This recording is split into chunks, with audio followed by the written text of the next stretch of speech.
everyone. My name is Luke Romanko, and this is the Chess.com Community 4-Player Chess Championships, a free-for-all in the year 2025. Are you excited for this format, Jay Sandu? I am, especially it being the year 2025 makes me even more excited. What about you, Luke? Absolutely. This is going to be a fantastic couple of matches here. So the format for the semifinals here, we have 8 players that qualified one from each arena, right? And then, so that's 2 groups of 4 players. They have been sorted into 2 groups. Each group plays a 90-minute countdown match. The scoring system is 3 for first place, 1 for second and third, and 0 for fourth place. And the time control is 4 minutes with no increment. Yep, that is correct. One little key bit to notice is also with these 4-minute no increment games, you can actually make quite a few moves depending on the latency with that given time. So you don't actually tick down 0.1 seconds per move, as some might be accustomed to.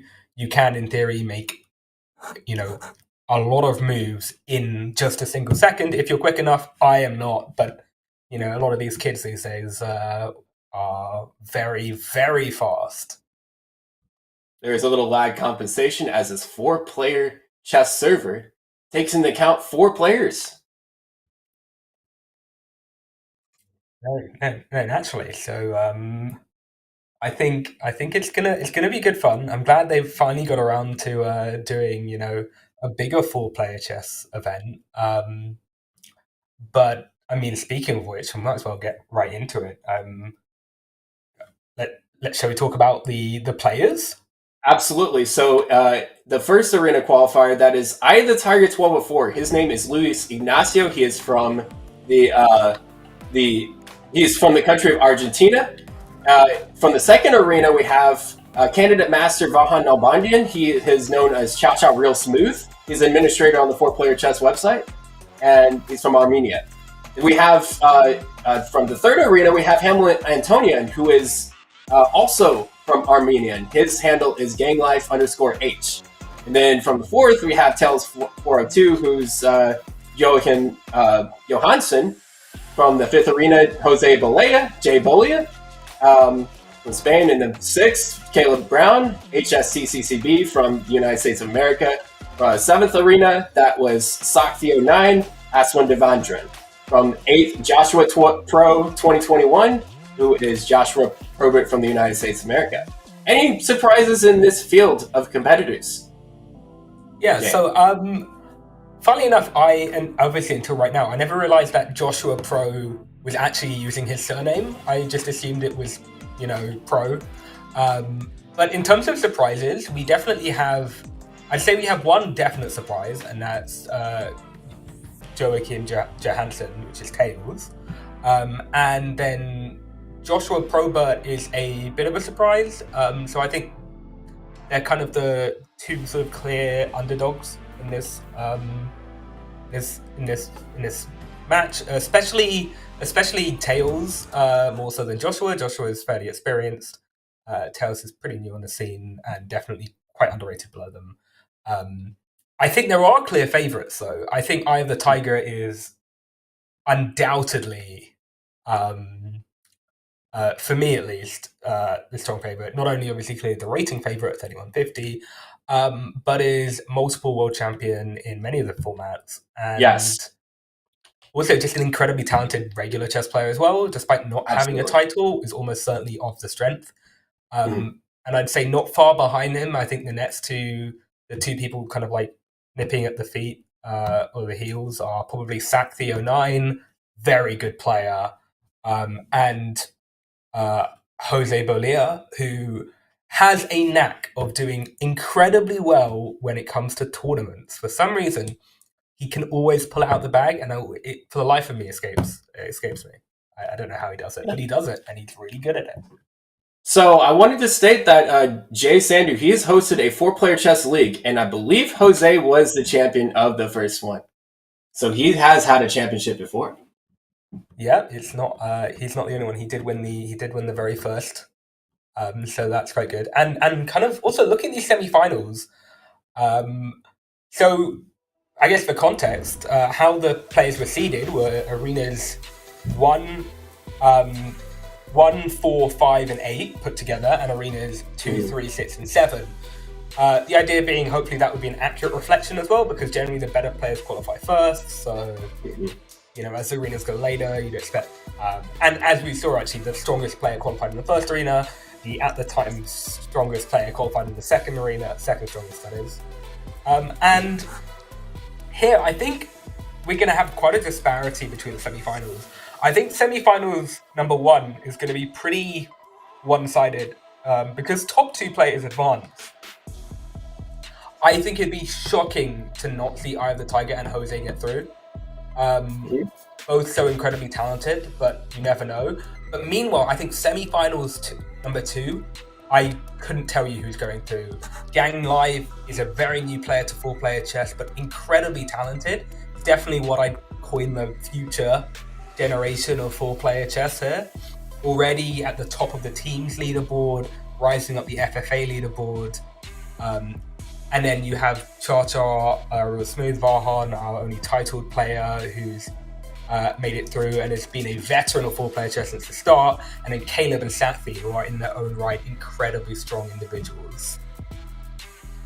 Very cool, Jay. So, a little question for you. What is your experience in 4-player chess, and what is your rating in this variant? So, my experience, I started playing, must have been, I want to say, do you think 4 years ago? 3 or 4 years ago now. Similar to when I kind of started playing chess. And my experience in Rapid, I have held the number 1 leaderboard spot. But I would never say I was ever the best player. And I currently sit with a rating of 32.43. And in Blitz, I'm known for being incredibly slow. So my Blitz rating, not so great. It's like 2,700, which is still probably about average in this field. But no. But either way, sufficient experience. But Luke, you yourself, you're I may be experienced in free-for-all, but you are, without a doubt, one of the strongest teams players. Yes, sir. So I have had a higher rating in teams and free-for-all as my peak, but in free-for-all 2650 and teams 2723.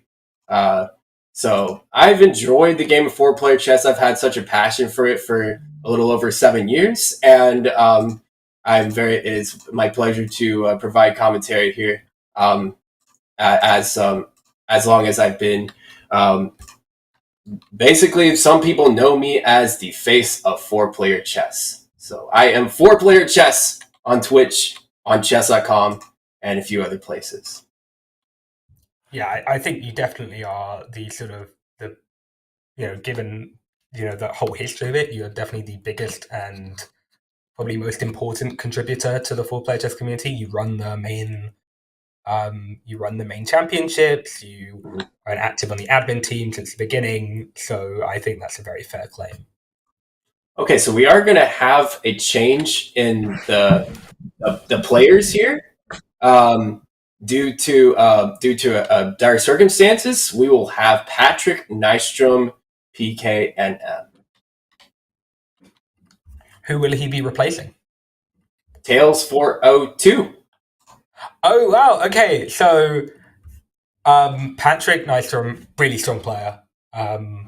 He's known in the variants community quite well. He's a very strong Bug House and Crazy House player.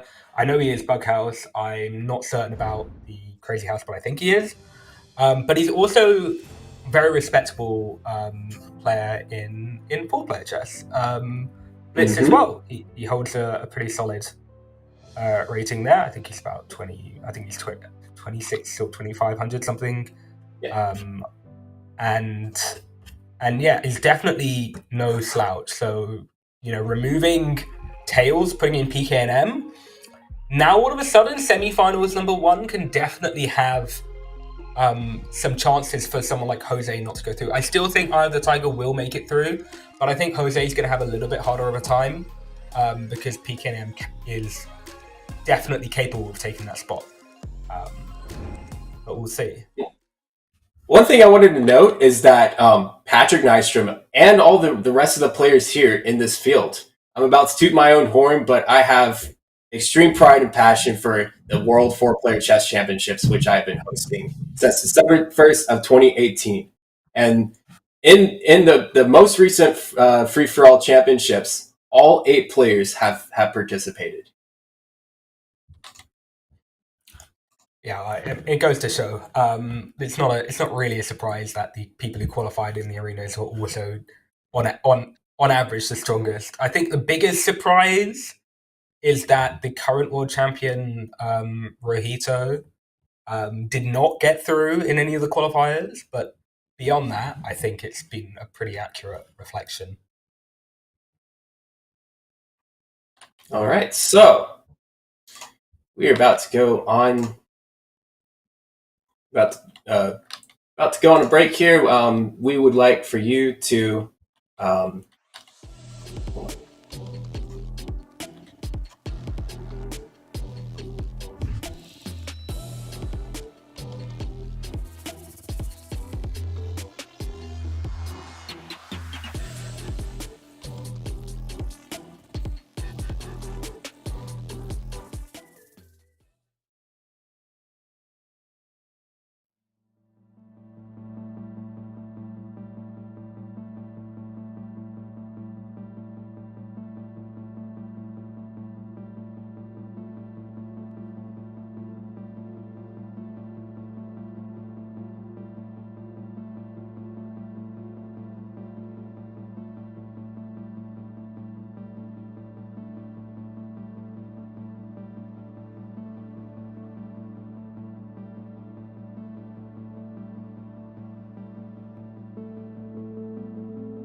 And we are here, and the games have started. The bracket that we are currently observing right now is between Ida Tiger 1204, Luis Ignacio, Patrick Nystrom, PKNM, Jose Balea, Jay Bolia, and Joshua Probert, Joshua Pro 2021. Yeah, and I guess right off the bat, we have some fairly sort of slow openings. Now, I figure we should address this thing once now at the beginning, and then maybe we can pull up again. But one thing you're gonna notice is that there's two things. One, the queens come out very early in 4-player chess, right? Right. The reason oh yeah, go on. And yes. As you guys immediately saw, the red and yellow queens are facing each other. You might ask the question, why do not take each other's queens? Yeah. Well, here's the basic strategy. So the reason that, first of all, the queens come out and it's fine in 4-player chess versus 2-player chess is that in 2-player chess, the early queen development, as we know, has issues because it can be tempoed a lot and it can sort of run out of space. The 4-player chessboard is so much bigger, it's much more difficult to tempo the queen. It also has more coverage. So, getting your queen out is the most effective thing you can do in your first few moves. Secondly, to address why these red and yellow queens, they still see each other, they're both on pre, they're not being taken. Why are they not being taken? Right? Well, what that boils down to is essentially, what is the meta and what is the most advantageous strategy that you can do? Now, if you look at how the players expand, right, you'll notice the natural direction of expansion is to the sides. So red is kind of their troops are pointing towards blue, their pieces are pointing towards green. Yellow, similarly, pointing towards blue, pointing towards green. The difference is yellow, on the other hand, is very far away. It's minimal threat, right? Now, suppose a player was to get eliminated. So suppose I'm red here and yellow gets eliminated. We're now down to 3 players, right? And you're saying, okay, fine, we're down to 3, so 1 less, that should be good, right? And sometimes that is good. However, what you'll notice is that your king will then be stuck in the middle of 2 sets of pieces, right? With blue on the left and green on the right, wherever your king moves as red, you will be moving towards enemy pieces. Your pawns will also struggle to promote. They still promote on the 8th rank, but all your flank pawns will be blocked by both green and blue's pawns. So only your central pawns have a realistic chance of promoting. This is opposite, however, to if one of the players to the side gets eliminated. When someone on the side gets eliminated, you can put your king to the side of the dead person, and now your king is a lot safer. And also, promoting the pawns on the side of the dead person is significantly easier because you won't be facing any resistance. As a result, you will find that opposite sides will tend to work together in a sort of teams fashion. This isn't prearranged, importantly, but they will work together because the advantage of being able to enter that advantageous 3-player stage is so great that you will see them sacrificing pieces to save each other just so that they don't end up stuck, or as we often refer to it, as sandwiched between 2 players. That's sort of the high-level view of that. Luke, anything you want to add? Yeah, so without Green's night block, and I'm expanding on what Jay was talking about here, without Green's night block, red could go with a check, and if blue does nothing, yellow could go with another check, and then all of a sudden this king is a double check and cannot capture either piece because you would have to move the king because of that double threat. If red, for example, as Jay was talking about sacrificing pieces to save your opposite, blue could insert a check on yellow to prevent yellow from checking green a second time, and then yellow would be forced to recapture, and then green can capture the red queen. So it would be equal material when it comes to being red and yellow versus blue-green in the 4-player stage meta. Yes, completely. And here we've already seen a lot of sort of tension beginning to dissolve in this position. Green, in a mix to sort of, I guess, reduce the pressure on themselves, has decided to offer the queen's raid by moving the queen to L9, which is the F3 square, as Luke can point out. The issue is, and this will be a common theme, is because red is the one who captures first, it still leaves blue and yellow to move afterwards. So yes, you have captured, you have traded queens, so you're going to be able to take that queen back. It still gives time for yellow to go ahead and do something. In this case, as we see, yellow took this pawn on M10, and is now threatening both the knight on L9 and the rook on N11. Of course, blue can then try and stop this, so blue can use their turn to tempo yellow, so yellow can't tempo green. A common theme we'll see is that when you are defending the player opposite you, you attack to the left. When you're trying to create an attack, you attack to the right. When you attack to the right, it gives time for your opposite player to join in. When you attack to your left, that's something that needs to be immediately resolved by the player on your left, i.e. tempering them straight away and stopping them joining in on an attack on your opposite player. Yeah, and all that's correct here. As blue had a plan. Sometimes you think not just one move, but 2 moves in advance, because when a player tries to do a Zwischenzug, knowing that the queen was going to be captured the move before, right? There was a Zwischenzug, the bishop captures, and he has a fork on the knight and the rook instantly. But blue gets in the way. That's 2 moves in advance. He thinks of his opposite when he plays this and this. And so then that prevents yellow from immediately capturing one of these 2 pieces. Speaking of, Tails is showing himself in the chat, but I guess he arrived late. That's right. Regardless, though, we do have 8 very deserving players to be in this. And we have Ida Tiger, PKM, Jay Bolia, and Joshua Pro 2021 in the current. But we're going to go ahead and take a look at what's going on in the other bracket. This is a bracket featuring Vahan Nalbandian, a candidate master, commentator, and admin in 4-player chess. And we have Gang Life H, that is Hamlet Antonian. And both of those, by the way, are from Armenia.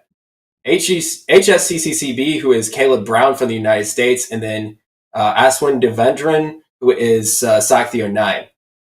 And these 4 players are playing in this. We're going to look from the beginning to see how we got to the current position.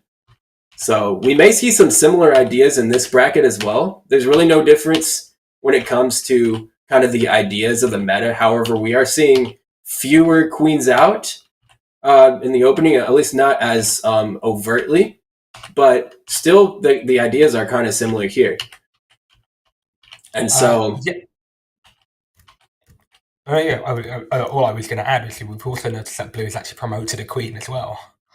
That's right. And promoting is important, but if you promote too quickly, it's a viable strategy, but sometimes is very risky. Then either you become a target, 1, or 2, you neglect development and or expose your king. If you were to, for example, push the wrong pawns forward, then all of a sudden you have lines up against your king.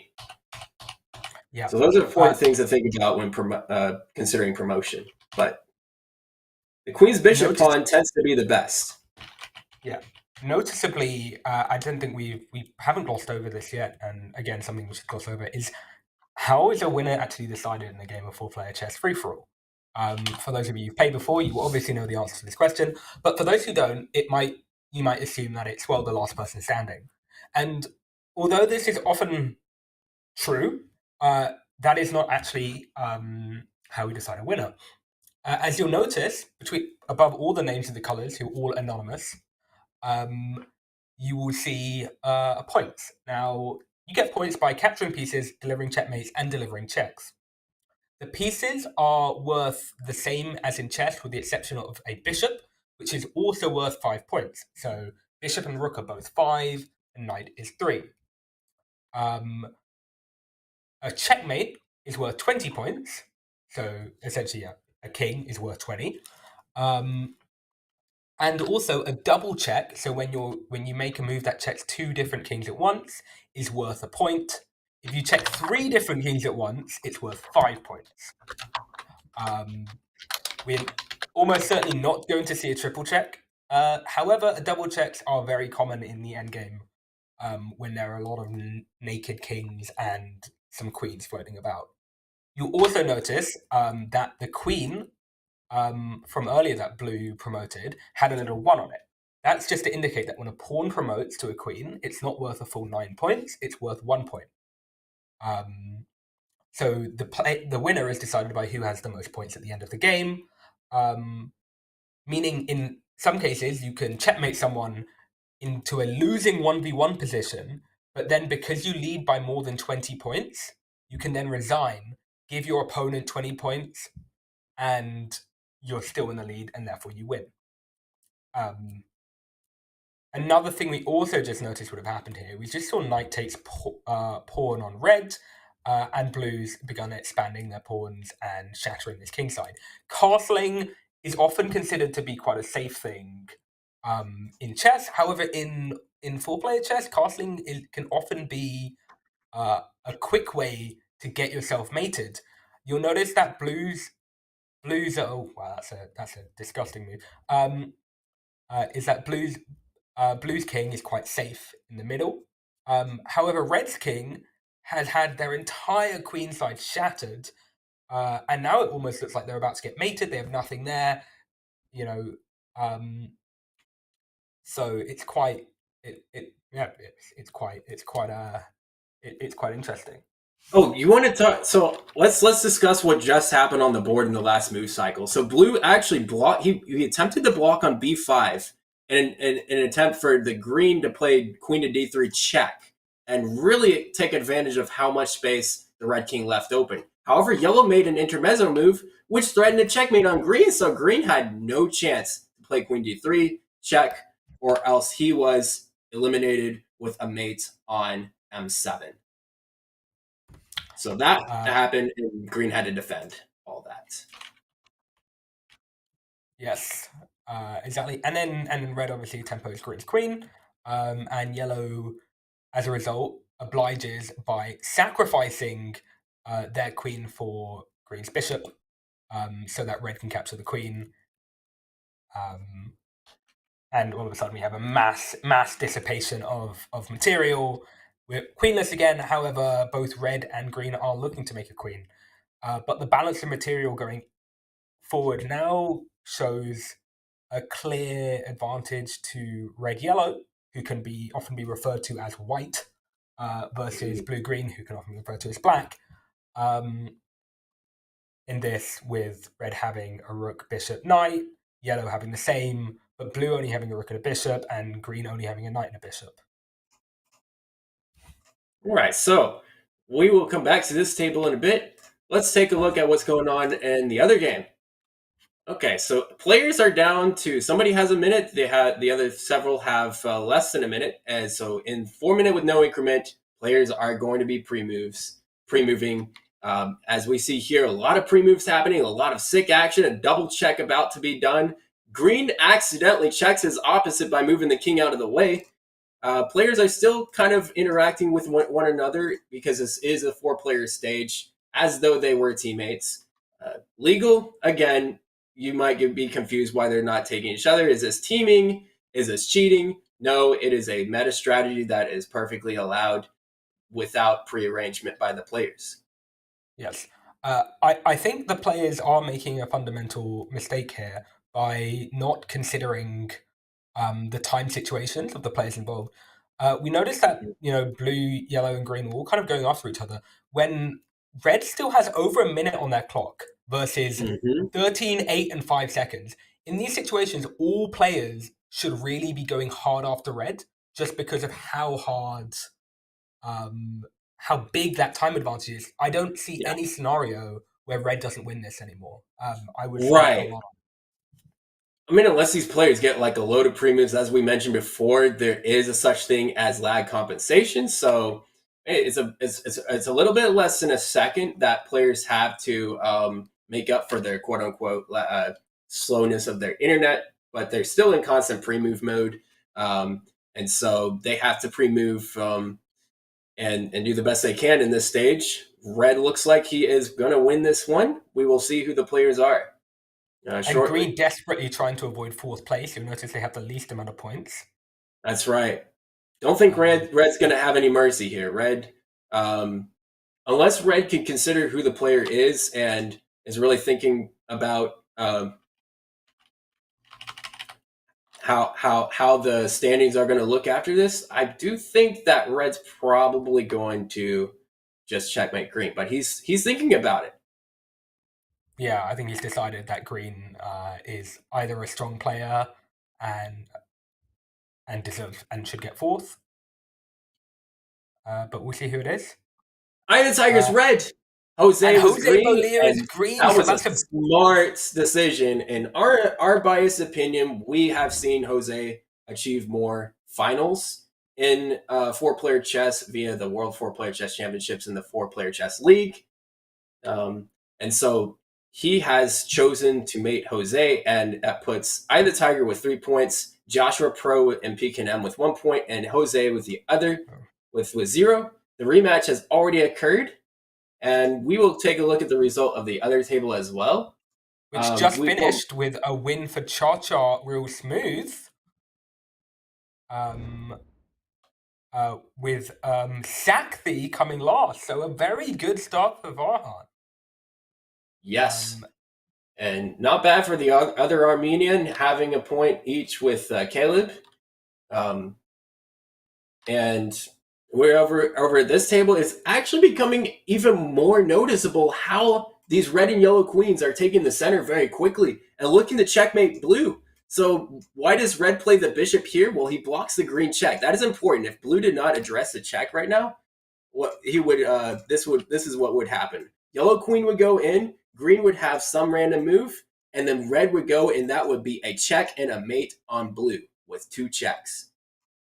So then that bishop covering stopped all of that, and we're now here in this position. Blue trying to neutralize the position with all the queen trades. That will net an exchange for yellow against green, but the queens will be off the board, and it'll be somewhat easier for some players to think about this position. These 4 players have quote unquote agreed it would be less stressful to navigate this kind of position sometimes. But since the queens are off, we're going to look at the other table and see what's going on there. Yeah, 1 pair of queens traded off. It's surprising we've seen no endgames. Right? Sorry, we haven't had any quick mates yet, which is quite unusual. For players. Generally speaking, we do tend to get someone eliminated quite early. Yeah, it does go to show the level of play, but between these players, I do believe that it could be an indicator that these are the 8 players that you wanted to see play each other. Now, that's not necessarily true. While that it does show how deep of the end games we have seen before seeing players eliminated. And kind of looking at this, it does feel like green's getting squeezed quite a lot in this position. Red's pawn is already on the 7th rank. That's already a queen. Oh, wow. And look at that. Oh, just like that, blue is attacking the red queen by offering a queen trade to prevent red from capturing the bishop and having to focus on his own queen first. A very solid move. After which we get this move k7 from green, protecting the bishop by putting a pawn in the way. However, it does open up his king on the diagonal. We see this knight j5 move in. Bishop h2 check is now a threat on green. It's a threat of a check from the left, so it's much more dangerous than a check from the player on your right because yellow can act on that check, they can even deliver their own check. If we get bishop h2 check and knight l9 check, that's a double check. The king is forced to move. You cannot capture out. So green will have to address this. I likely imagine we'll see a move like l6, getting this kind of almost French structure with this bishop trapped behind on m7, n6 and m7. But it will. The other option is, of course, the bishop comes up to prepare to stop a check in the first place. If they bring the bishop up to h2, green can just trade the bishops with red and then play on the dark squares. As played, green did play that bishop move, a very active move. Now, you may ask, rook to a5, those just joining, is he really attacking the m5 pawn? And the answer to that is no, we are still in the 4-player stage. The meta is still relatively the same in terms of the opposites working together and not attacking each other for the most part. Yeah, Paluna asks a important question. Players cannot see the opponent's names, and the supposition is that it's to prevent match fixing. That is one of the main reasons, yeah. So Anonymous is there to preserve the integrity of the game. If you don't know who the players are, you cannot basically prearrange. Essentially, if we knew who it was and we knew it was a scoring system, it would just mean that after every game, people will just try and realign to make sure that everyone has the average number of points. In this way, players can still try and guess. However, it's not guaranteed. But the strong players do tend to figure out who everyone is. We just saw on the board red moving the knight from k6 to l8 in order to secure. Even though it looked like he was hanging his knight to that pawn, he knew what his opposite. He anticipated that the opposite would capture the knight, the bishop, and then the rook would have to exchange itself for the other knight. And so that occurred, and it looks like we are red and yellow up against green, with blue not feeling obliged to do much to save green. Yeah, at this point, green is pretty cooked. There's an argument in regular games to say that they should really be going to save green. However, given green's position is completely hopeless, they're about to take rook takes n10 check, you're about to lose your rook, your knight, all you have left is this bishop. Blue's best decision at this point is probably to solidify their own structure and prepare themselves to enter a 3-player stage which is not favorable, maybe relying on their time advantage. Yeah. You saw red make a classic Levy move, sacrificing the rook on m4, and because he anticipated a check from either blue or yellow, and it worked, he grabbed the last rook of greens. Yes, and now green is, for all intents and purposes, out the game. The most important thing that they should probably be considering now is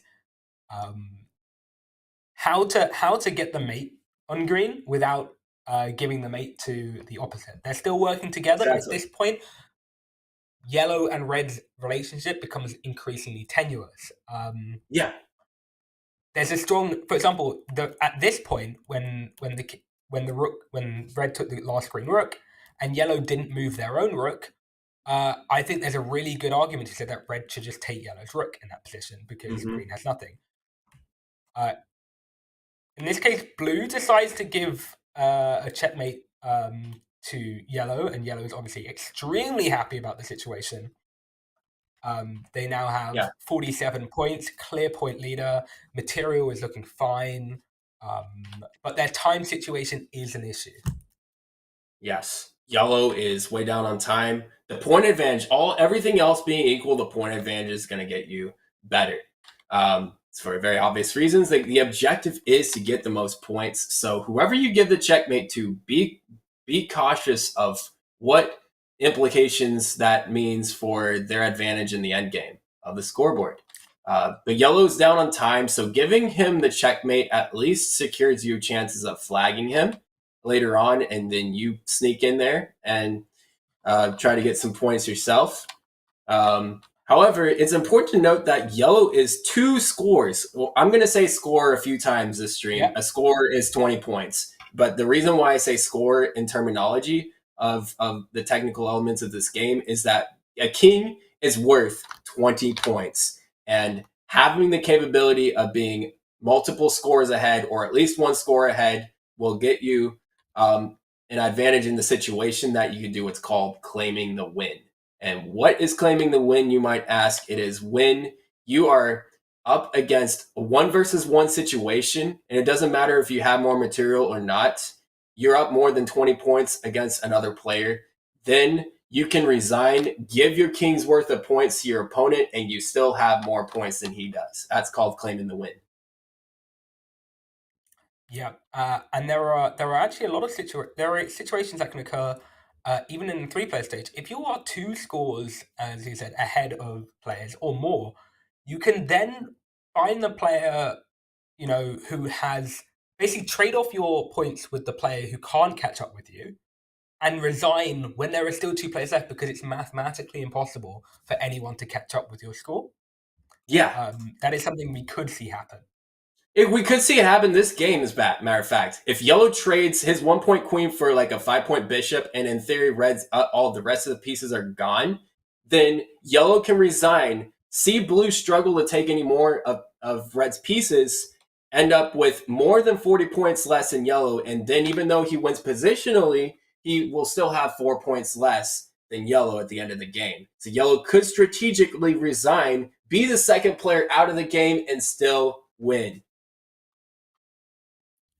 Yeah, I think yellow should definitely be looking to take bishops and rooks of reds when they get the opportunity. Yeah, and specifically possibly with the 1-point queen, even though that does lose you the queen advantage. Actually trading the 1-point queen, this is one of Jay's secrets that he does not want any of us to know. As expert FFA players, this is his secret. I am spilling the beans, guys. When you trade your 1-point queen for pieces, you make yourself look less threatening, and then, Gang Life H takes the win against Caleb and Cha-Cha, and now that puts Cha-Cha and Gang Life each at 4. Caleb will be with 2, but Sakthi unfortunately has 2 goose eggs so far. And the Armenians leading the scoreboard. And yeah, what we saw was a clear blunder there. Blue took what seemed like an equal trade, but it actually hung mate to yellow because yellow could put their queen on the back rank, and you got this nice little diagonal checkmate. The king had nowhere to move. But yeah, how quickly he spotted that was instant. I think he was ready. Shall we check in on the other game? It looks like a 3-player stage. Pretty even Still balance. 3 players for that one. Red is the clear 4th place. Green is a very clear favorite. I'm pretty sure blue's is getting mated if yellow is not quick. Yellow needs to stop blue getting mated in this position. Oh my god, he pushed the pawn, but that hangs the blue queen. So he needs to be really certain that this is fine. And I think he just missed it because I think green is either looking for a mate. If not, he should take the queen. But he's running down a lot of time on his clock. I think this is spent way too long trying to make this move. Yeah. He's going to bring the rook back. Natural. But yeah, as you can see, blue has the point lead, but their king is very exposed. They have nowhere to hide. Always in danger of being checkmated. Not an enviable position. Scores are correct for semifinals 2. And we are still on game number 2 for semifinals 1, which we are observing right now. Yeah, and Sakthi being on 0 so far is quite shocking to me. But they said one thing you'll notice is in terms of the 4-player chess community, there's a very, very large and strong Hispanic presence, particularly Argentina. A lot of the very best players, Luis Ignacio, the Tiger, Rajito, are all Argentinian. Just hangs mate. Checkmate on 1. This will be a 1 versus 1 between blue and yellow. Actually, we might see it. Well, okay, I think it might be a clear win for yellow at this point. It's a clear win. You're up 40 seconds. You're up material. You're up points. There's no way you'll ever Points. lose. Yeah. I did want to kind of highlight real quick that in the event that there's a threefold repetition, it's obvious. It's sometimes obvious and sometimes isn't that the scoreboard will break the tie. Yeah. And that's why having the score lead is huge. We're gonna have a ladder, and that'll be it. The kill box, actually. I got the tiger. The tiger takes another win. Jose takes another loss. Damn. Oh, this is the same score as the previous. It will be 6-2-0-2, where you see 3-1-0-1 now. We're going to go ahead and see the first part of this rematch. We will go back to the other game, see how that went in a minute.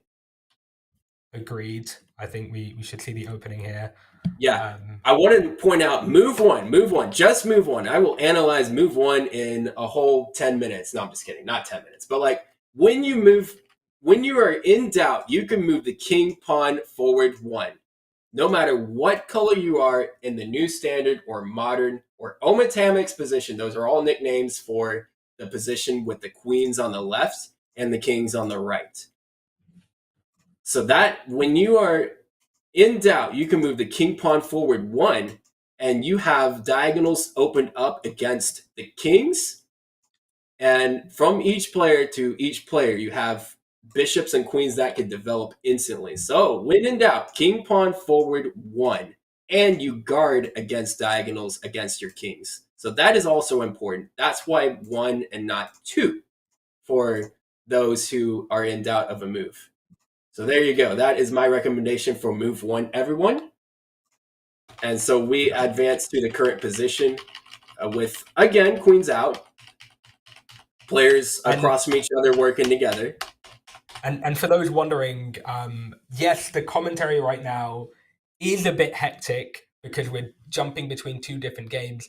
However, when the finals itself does happen, we'll be focusing one game all the way through.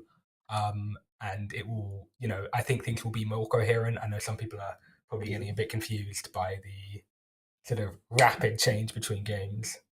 Yeah, so we are going to go, I am going to look to see if this move gets played and if this move gets played, to see if there's a potential trade of queens.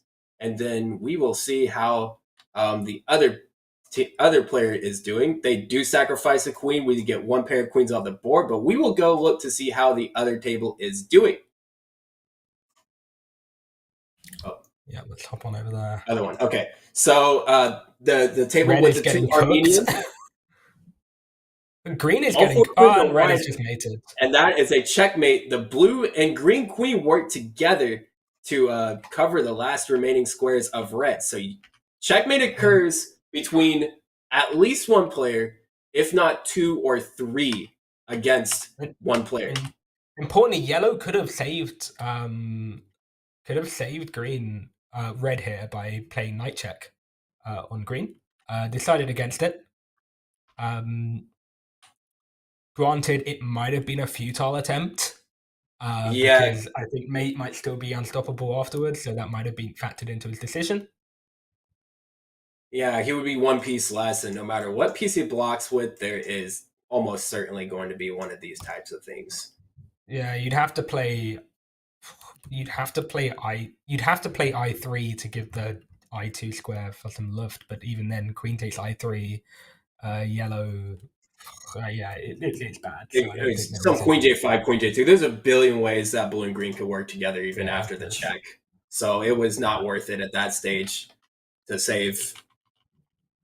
So yellow has both knights in it, and it's that knight right there that he kept and didn't sacrifice. It's important for his king safety in the three-player stage. Yeah. Meanwhile, we do have players that promote. I do want to note that pawns promote on the 8th rank in free-for-all, 11th rank in teams, but we're focused on FFA right now. It is the 8th rank from which the player's perspective is. So I want to go back a few moves to highlight how these pawns were promoted. It is the 8th rank from yellow's first row from his perspective, and it was green's 8th rank from his perspective from here.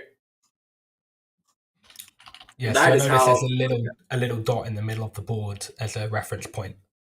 Also, yes, when you cross that little dot, no matter what direction you're from, you will get to the 8th rank and promote a pawn to a queen. All right, so we have a 3-player stage being sort of balanced at this table, but we will go look at the other table, see how that is going. And we That's still in a 4-player stage, yeah. Still in a 4-player stage. Let's see how it plays out here. Yeah, I think this is going to be. I mean, this is almost already clearly just a fight for the second place spot. I think that's still in contention. All it takes Yes. is PKM, Joshua Pro, or Jose to win a game to really put them in to sort of go for that. Well, Jose needs to win one for sure. Yes. And then if PKM or Joshua Pro win one, that'll put them in good standing to sort of cement it. But in this position, it's not a. I'd say this is of the 2 brackets right now. This has the least. This is almost the most predictable outcome.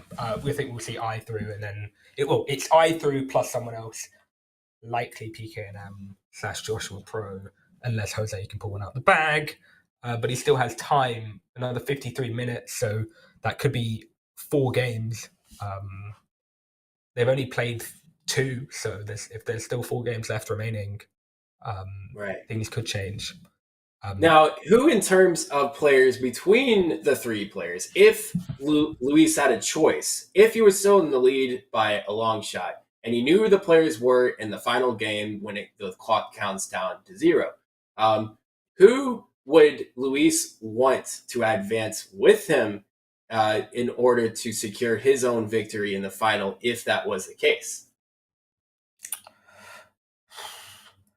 I think he would probably err on the side of I want to say Jose, but simply because although Jose is I think is definitely the strongest of the 3 who can go through. I also think he's the slowest of the 3, and I is just strong and really quick, and so I think he might prefer to get to play with someone who knows how to help eliminate one of the side players and then just beat them in the 3-player stage, like convincingly beat them.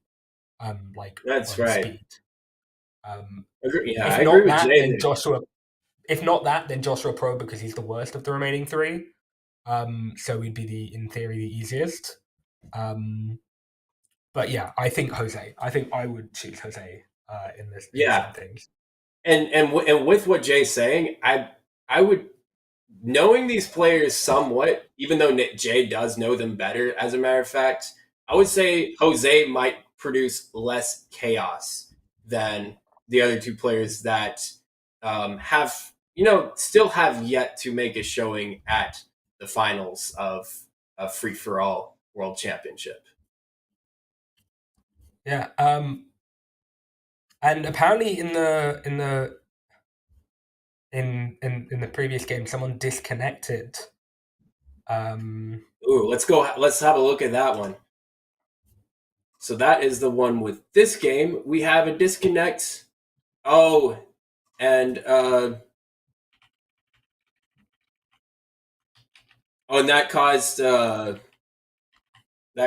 well, so actually I missed what the time. Oh, it was red. He was red. Okay. Okay, he was red. That's okay. So that's really good for every other player. Like one of the leading players. I think this will be the most. Funny enough, although I thought, I think this will be the most interesting bracket here. Because I still think I still think if Sakti wins this, it's anyone's game to qualify. That's right. Because then the scores will be 5 for Gang, 3 for Sakti, 3 for Caleb, and 4 for Cha Cha. Right. Yeah, we want to note that Green has 3 queens. He has 3 queens, so the other 2 players probably want to regulate how big of an advantage Green has material-wise. So they're going to strategically, but not too soon, go after Green. when there is a 3-player stage, the objective is not to go out for an immediate lead on anything, unless it's a score and that kind of suits your advantage a little better than all the other factors, but is to keep the other players at the table from winning in a complex sense such that you have the most likely chances of an opportunistic advantage. Oh, and that might not make sense to anybody, but there is such thing as equilibrium, where players want to maintain in the 3-player stage so that nobody other than themselves is too far in the lead for them to handle. And you'll see players not want to take free queens as a result of that. And because if yellow were to take, or I'm sorry, if yellow were to take a blue queen, or no, if green were to take a blue queen right now, then what would happen is yellow would have way too much material against green and might run away with the victory. I think green also just missed a chance to just take the take the blue queen. Now this is a clear win for green. There's no way green gets checkmated by yellow. Yellow will flag, and the 1v1 is blatantly winning for green with 2 queens and a pawn versus a single queen. And the point lead. So if green is sacked, this is a huge result for him. Not a mate there. It would be a mistake for blue to capture. He doesn't. If he were to capture the queen, the knight blocks, there would be a checkmate, and then green would get all the points and claim the win. That's a complicated situation where you don't take advantage of checks sometimes. You don't take free pieces on checks. That might blunder mate to the other guy, might blunder the win to the other person. So sometimes you got to hold back, wait for your spot on the free piece. That's a forced queen trade right there. And we still have kind of a fairly balanced position here. Minus the fact that green has an extra pawn compared to blue. Nice double check. Picking up an extra point. Again, we shouldn't really be worried about yellow because yellow will flag. But green has to be careful not to let their time get too low themselves because blue's king is safely running away, hiding behind the dead pieces. Yes, over there on E1 and F1, by the way. And this is really good strategy by blue, but it is incredible how many surprises that yellow is showing us, how he can keep the clock going. But with that said, we are more likely sure that yellow's going to flag just like that. There is this is interesting. He could he can't. Well, blue can't trade queens. Green can't. Oh, he missed a free queen, but it's time scramble. What happens in time trouble stays in time trouble, as some might say. And hopefully green doesn't stalemate here. It doesn't even matter, but still, green will take the win. It's Safi. Incredible. Okay, Safi is making a comeback. Putting some points on the board, tied with Caleb. I think this is the one to... I think this is the one to stick to, because looking at the other game is still in a 4-player stage. It could get resolved at any point, but right now, everything's in contention in the second bracket. 5, 4, 3, 3. It's anyone's to advance right now. Absolutely, they have equalized the bracket more or less. In a 2 advanced situation, you might see equalization, but not as likely as when you're in the finals format, which we'll discuss later. In the finals format, you're going to try to keep somebody from taking the outright win. Yeah. All right. So again, we got the queens out. We have. You also notice that there are basically two sort of openings people tend to go for. It's either this king pawn up 1, or alternatively, you'll see them play this sort of Caro-Kann-esque structure. Which you see from yellow in this game. Now, we had knight takes g4 with the queen trade. Yellow played this knight to k12. The whole idea being that if green was to take the pawn on j2, basically forcing, trying to win the rook, yellow could then jump their knight to l10 and attack green's queen, meaning that green would have to take the knight and then they would lose the bishop, because if we get bishop takes j2, it'd give red an open file. The bishop is worth more than the knight. It would be a strategic disaster along with a material loss.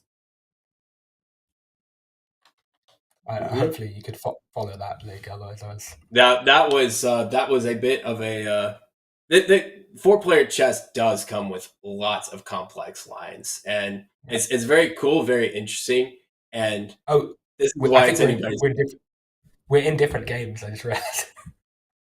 That's right. Oh, so yeah, I did mention we're now looking at a game that is kind of maybe in Blue's favor here, because he has the 2 queens and Maybe. the lead on the scoreboard. Yellow found himself a way to stalemate. That is incredible. That'll put him in second place almost certainly. And just like that, we have Jose Balea. Okay, Patrick, a much needed win for Jose Balea there, right? yeah, and that might equalize the standings a little bit. Yes. Yeah. So I was giving a whole commentary spiel on a completely different game because I thought we were sticking with the cha-cha. Yeah.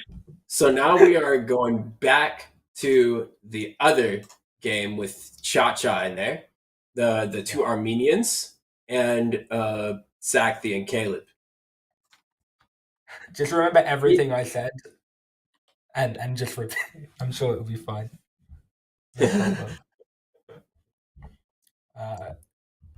In this position, we have queens. We have a lot of material just sort of working way off the board. Green is looking a bit uncomfortable. The knight coming to M11, threatening rook takes N9 check. Pretty scary. Yeah. I think yellow is going to sacrifice his rook on that square. Does not. Okay, he wants to secure a much more. He wants to have a much more secure sequence of checkmating, but he doesn't want to, necessarily give anything up way too early. I think this is a mistake. I think I don't understand the reasoning behind Bishop H13. I guess you're stopping the king moving to N7, but like yellow's queen was under attack by red. Sorry, green's queen was under attack by red. You could have just played this knight M11 move, and now rook takes N9 check. It's a huge threat. So.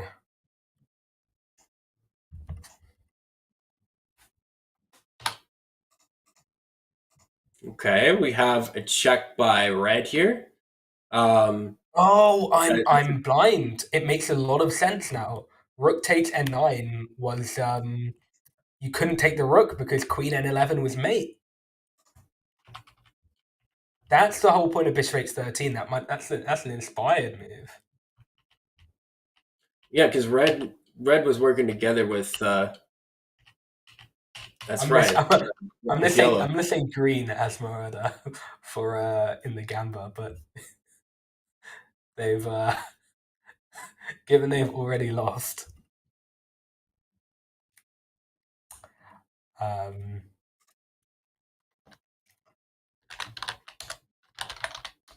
Yeah, okay, so Caleb taking an L here, it's pretty bad for him.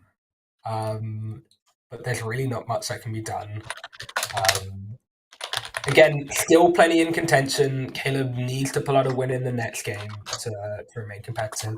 However, this is a really big game for all the 3 remaining players. Whoever takes the win here is really securing their spot in the top 2 potentially with just one or two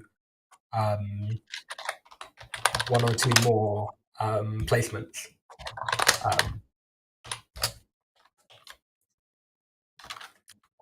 But at least we're entering a 3-player stage where,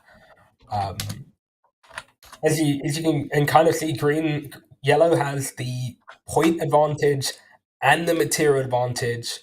Red has a very safe king. You'll notice this structure a lot with these 3 pawns. The bishop being carried and the knight. The knight in its sort of usual spot. What will often be aimed to do is, because there's no pawn where green side is kind of like pushing into the k4 pawn, you can get this very nice defensive structure with remaneuvering the knight to k3. So that's just above where the bishop is. The bishop, the fiend-cannoned bishop is staring at k3 immediately to the right. So just a move like knight j5, knight k3 on regular chess, that'd be knight g5, knight h3.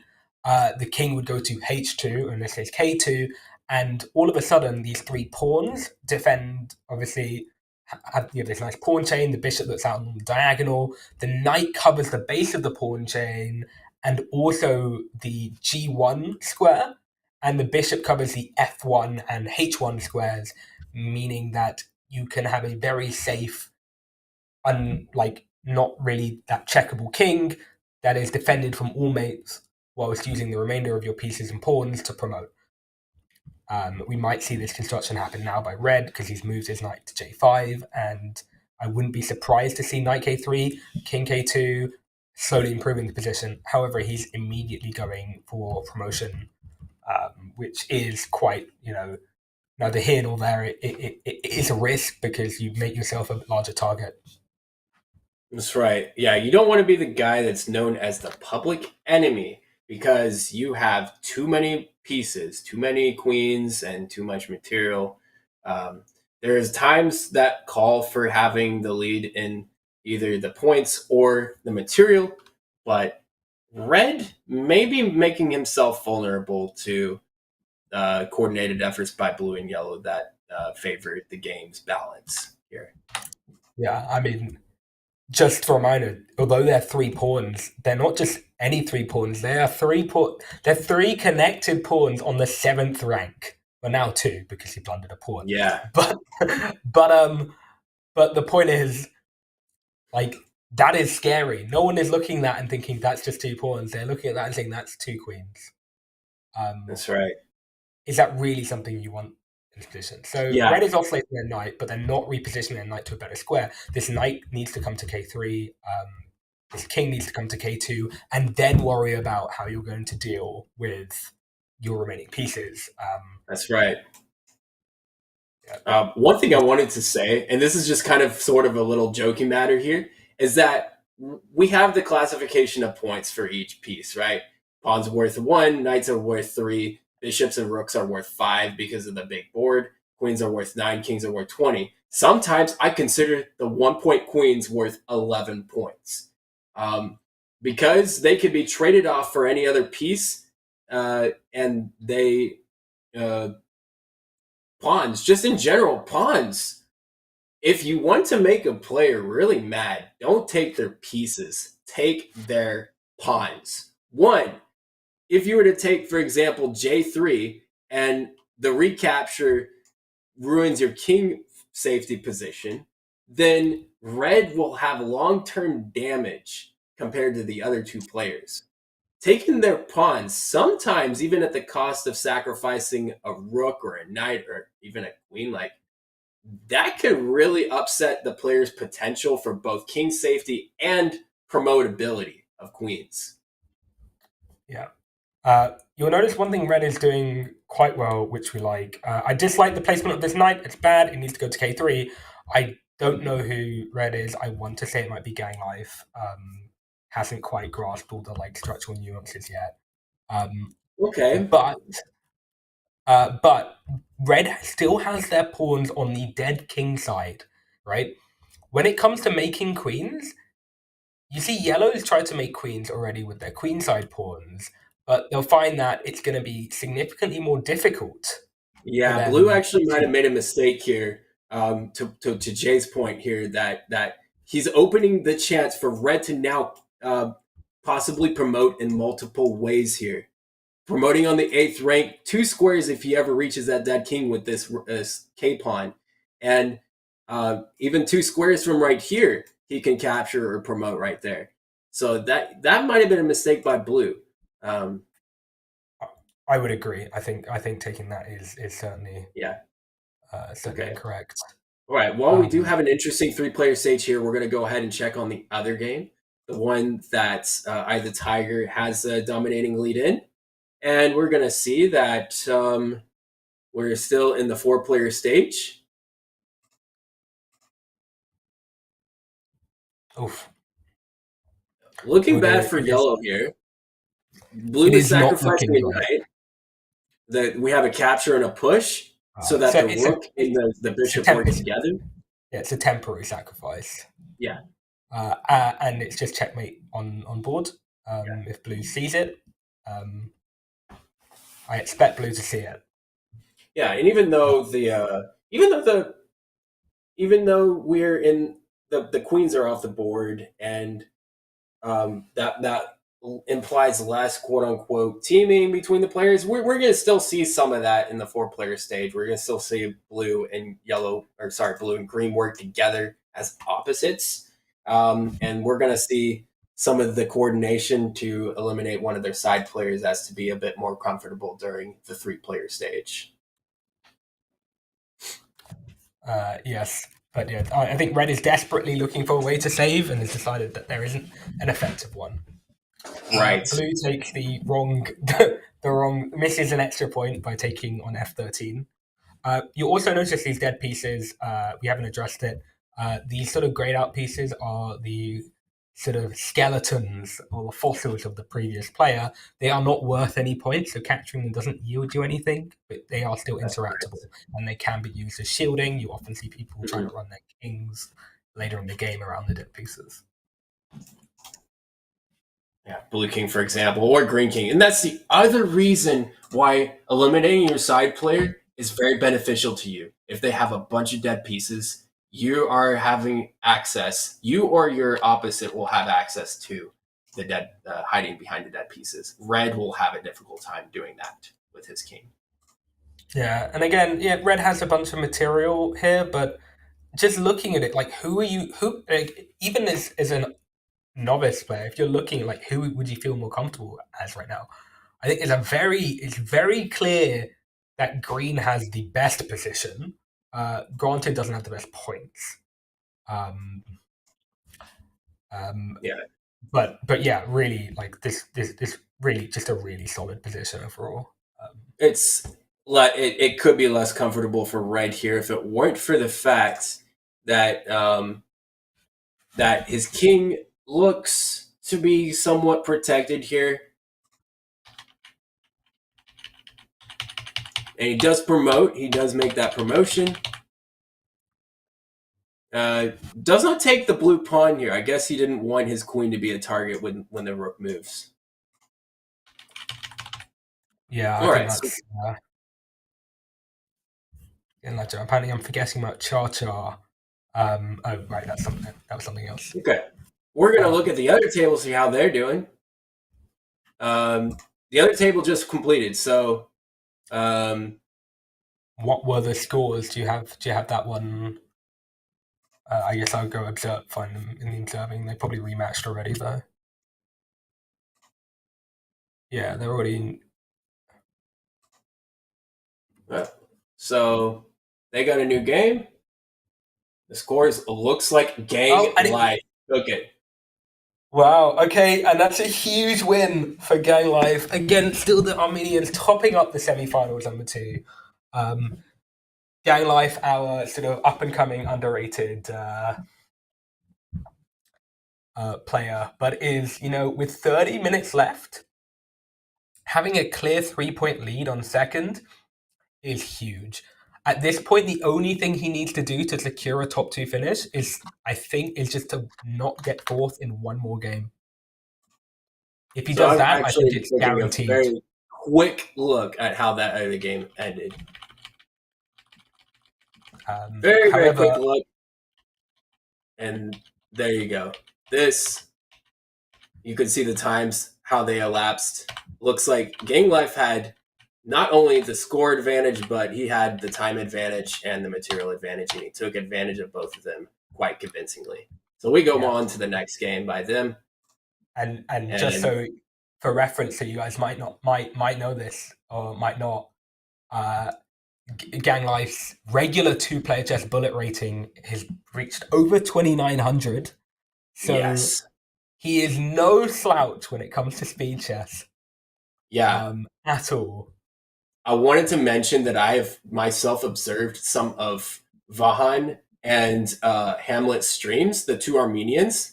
They may be compatriots, but they may also be huge rivals. They've had bullet matches against each other. Cha-Cha has had 2,700 bullet. He's been up and down in that rating range-ish, sometimes reaching 2,800.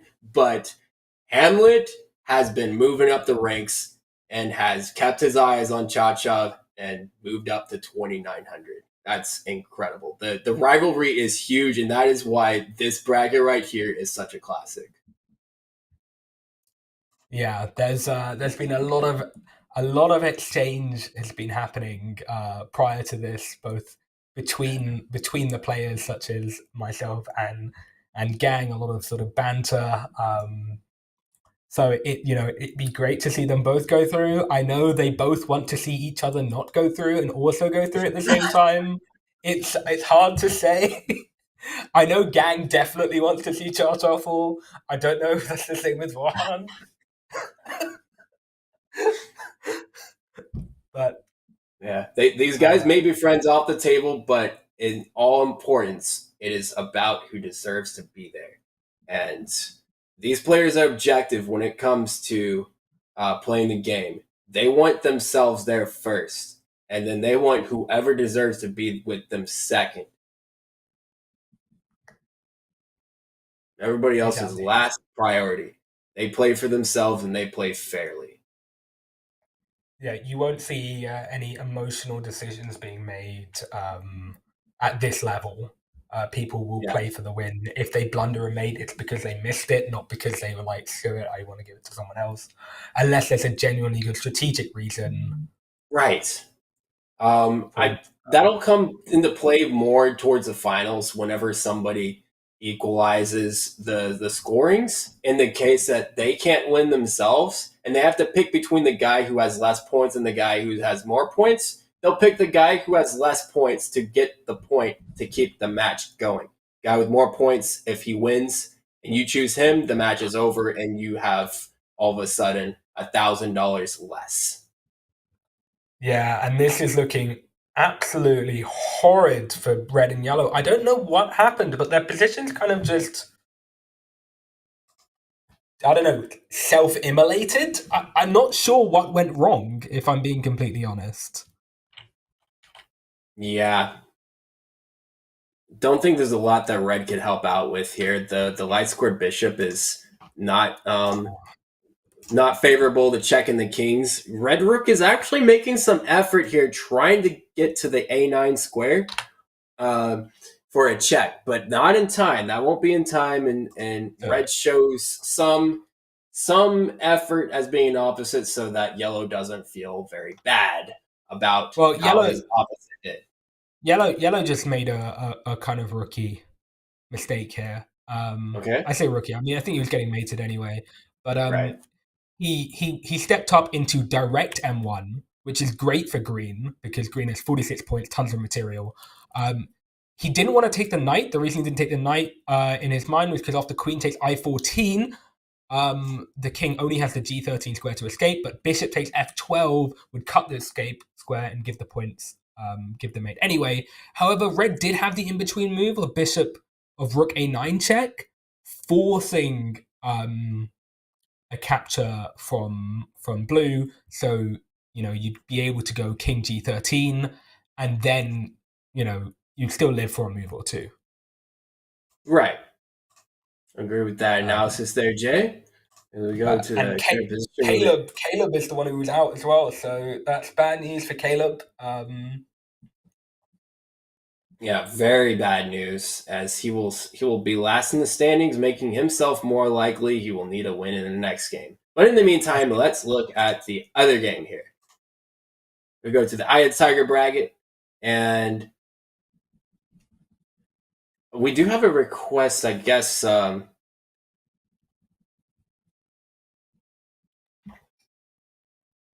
right. We say 8 points doesn't mean securing qualification. I think I didn't say 8 points. However, if Gang gets 0-0 in the next two games, that's like the only situation I see where Gangster doesn't qualify at the moment.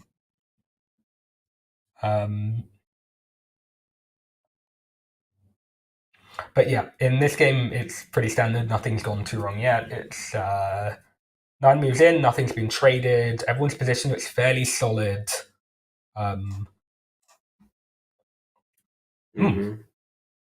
Bit unsure about this. I think you could have just taken. It looked like a completely free a free knight. He was very scared about the check, I imagine, but just take and shuffle over, it was all good. Yeah, you're not mated immediately. It's your king can the possibility of yellow maybe bringing in a, a check with the bishop, for example, was green's fear here. But it's still fine to take those points because you're kind of going to be messed with anyways here. But that's all right. I think it kind of makes me feel like that there's no way green is someone like Eye of the Tiger. Eye of the Tiger would have snapped that up because he knows that it's safe to do so. Makes me think that green is someone like Joshua or PKNM. But either way, the sort of tension has resolved. Green isn't looking too horrendous. However, his kingside has weakened a bit. Is when we have to bring his knight back. Blue is chilling like a villain. Nothing's pointing his direction, just how he'd like it. And red and yellow completely safe. Yeah, and we did see another example that might confuse y'all of for those still kind of trying to get their head wrapped around this game, that we don't see the players are taking each other's queens, red opposite yellow, and you'll see that in the 4-player stage because they don't want to weaken each other. They don't want the blue and the green to go up against yellow and cause you to be at a positional disadvantage come the 3-player stage between blue and green, your side players. I do love how after I just said it, they're chilling. There's been a sort of egregious development in the position, and it's already yellow can think of doing things almost as insane as looking as queen takes b10. By the way, is a real threat here. Queen takes b10 because you're threatening queen takes b6 check after the queen recaptures on b6. If green doesn't do anything immediately after queen takes b10, you can do queen takes back on b6 and red can support with the bishop on c7. Or if green does do something, you can do queen takes a9 check, forces the king to b7, queen b9 check, and you just have way too much time. So I think queen takes b10 was a miss from yellow. Yeah, it's really complex. Yellow was scared that green would have a 2-move sequence to check red in that complex sequence. But I guess to Jay's point, but the king, I think the king would be able to take the pawn on b6 or take the queen on b6 possibly. That might actually it would put his king in a lot of danger though. Yeah, I think that's true. But also, you pick up the rook. The king is stuck there. I think it would be a very. I think I would have gone for this sacrifice as yellow. I think after queen takes b10 gets played, it's very obvious what the intention is. So I don't think there'd be any issue for red to find queen takes b6 check. But yeah, I think they're kind of being let off the hook a bit here. But anyway, we have this knight coming into d7. Green is arrowing a good move, queen i6, with the idea of pinning the knight, so we can't play this knight to d7 forking the bishop and the queen.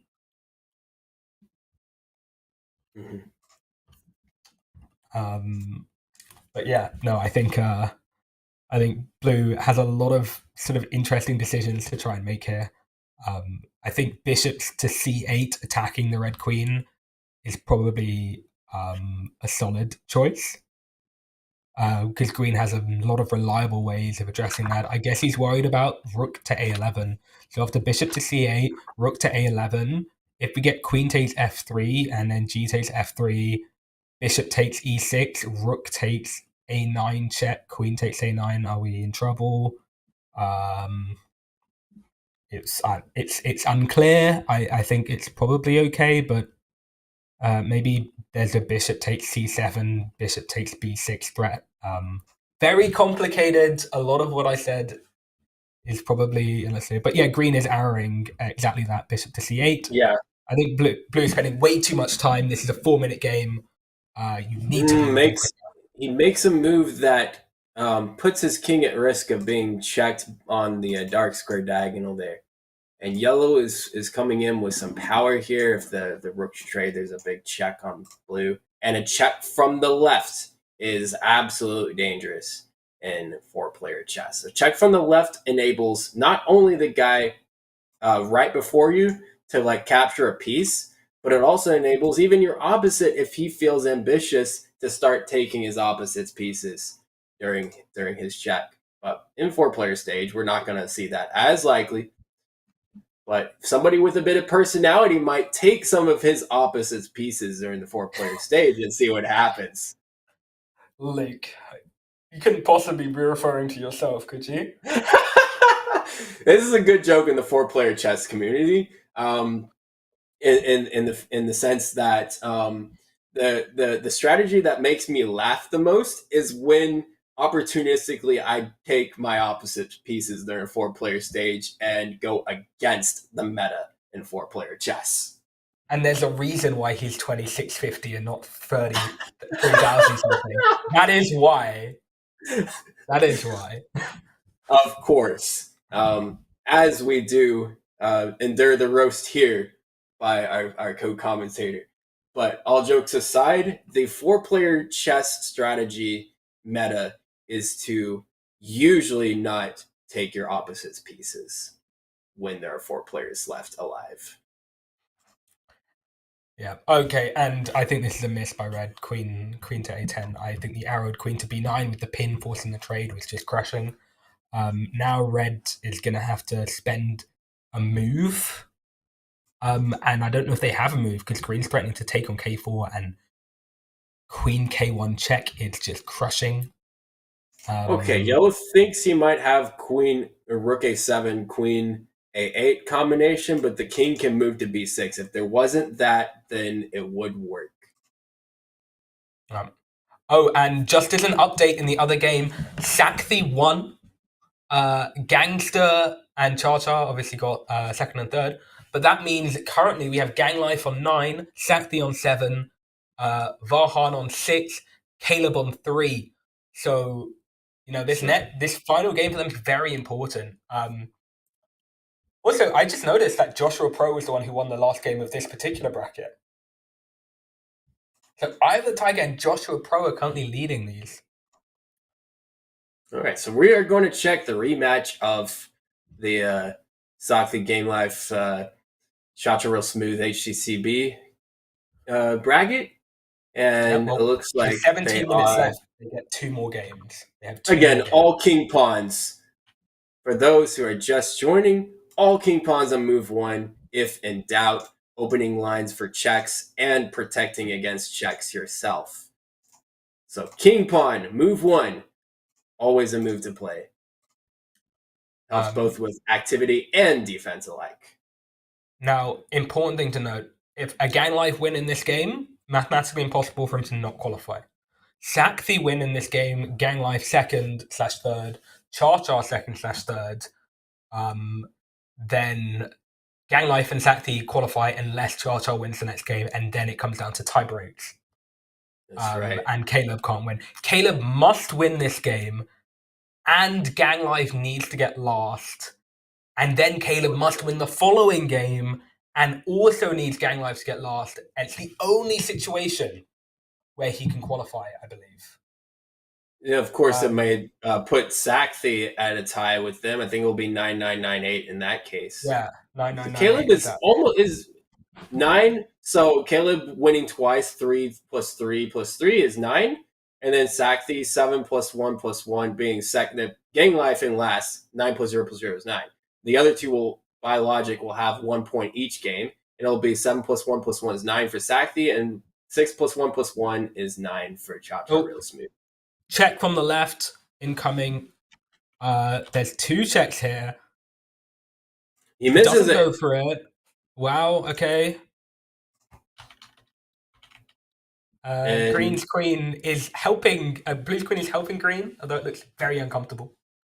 It does look uncomfortable. If blue does want to go for an opposite mate in case red opens the bishop, he can. But that is a pipe dream. Yeah. And I think if you're green here, if you're gang here, you just want anyone mated. You don't care. Yes. You just need to get a mate, and it's basically it. Yeah. If if in fact there are only 2 games from here, checkmating your opposite might be the strategy if blue is gang life. I agree with that one. Yeah, so I would be concerned. I would be concerned if I were green, if I thought that blue was gang life. However, blue's pot being at 2 minutes 42 makes me think that gang life is red. Yeah, gang life or is green. Red or green. We have red or like green. our sort of sub community of 4-player chess that kind of fits into sort of the hyperbolic category. That's mainly those who really focus more on their clock than the strategy of the game more often than not. But that's not always true. Gang life is the one who more likely has the time on his clock compared to everybody else. And the same with Sat. All 4 of these players have some hyperbolic in them, but we're going to see less of that with Cha Real Smooth than the other players at the table, and more of that with Gang Life than the other 3 players at the table. I love the love for mathematics in the chat. We're getting Asmeralda asking Chuck what's his favorite math theorem, and Chuck's response is to leave the math to me and not you, Luke. So, oh wow, and pardon the interruption here, but we have a huge raid from Chess.24. Welcome in, viewers. This is the Chess.com Community 4-Player Chess Championship of the year 2025. The mode in 4-player chess is free for all. That is everybody who wants to gain the most points against each other. Pieces are worth points. That is, pawns are worth 1, knights are worth 3, bishops and rooks, because of the size of the board, are each worth 5, queens are worth 9, and kings are worth 20. Kings are checkmates, and then double checks are worth 1 point apiece, and then triple checks are worth 5 points apiece. So that's kind of your brief explanation of points there. But we appreciate the huge raid from Chess24, and welcome in, raiders. Hope you guys enjoy the show. My name is Luke Romanko. And I'm the host, and this is Jay Sandu. We will provide expert commentary for 4-player chess strategy here. I thought we'd also notice that Joshua Pro got 4th in the other game. So that's quite interesting. If Jose Bolio or PKN win anything here, then everyone's really in contention. But Josh is still very able to qualify. They got one more game in them after this, and similarly, these guys also have one more game. We're going to kind of show the slow-mo instant replay of how 4th place was made in this game. Let's do it. And these are the final games, noticeably. After this, the next set of matches will be the final games. So that position right there, that is 2 checks from red and yellow, and all of the squares were covered by the king, which means that the king has nowhere to go, has to move due to double checks, but cannot go anywhere. That means that it's a checkmate. Red secures the points for that. And we go over to our current position here because of how low on time each player is. We're in an exciting time scramble.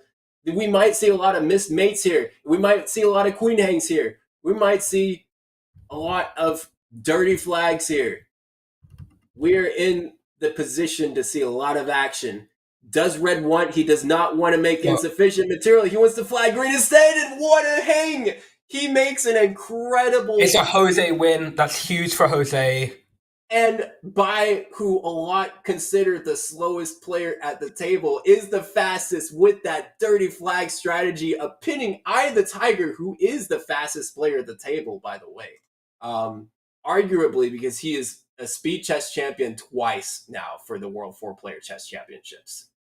That is an incredible sequence of events. That queen hang caught Eye of the Tiger off guard, and he could not move his piece in time. So mathematically, everyone can still qualify. Eye of the Tiger is guaranteed to qualify. However, Joshua, Jose, and PKM can all still get another point, and can still qualify. PKM must win, and Jose must come last. So PKM's qualification pathway is quite hard. Joshua must win, and then it will come down to tie breaks if Jose is not last, and if Jose is last, then Joshua will get through. And Jose gets through on a win, and in a lot of cases, if he just avoids fourth, he should be fine. That's right. Each game is approximately 16 minutes if we do the math of 4 minutes times 4 with no increment times however many moves it is. And so we estimate that this might be our last or second to last game, and that is the reason Jay is discussing point or scoreboard leaderboard strategy here, scoreboard strategy to get third place or fourth place or putting X player in those places. Yes, so it is a critical moment right now to see if you can advance, or even if you're in last place and cannot advance, to try to secure fifth and sixth place money. And that's how the prize money works. Fifth and sixth are going to get 300, and seventh, eighth are going to get 200. But the fifth and sixth player are the ones that are considered third place in their bracket versus the seventh and eighth. Yeah, this game going on still with Joshua, Gang, Shakti, and Caleb is certainly interesting. Green is low on time and struggling to find a good move. Yeah, these pieces are up in Yellow's camp, and if somebody initiates a check, it is quite possible for Blue to even secure a mate here and get all the points for himself. Being considered the quote-unquote bad opposite trader type of character, you might want to do that for your own score, knowing that green is going to be eliminated anyways. So queen I6 check. Oh no, he goes queen F10, very solid, because obviously you're attacking the rook on J14.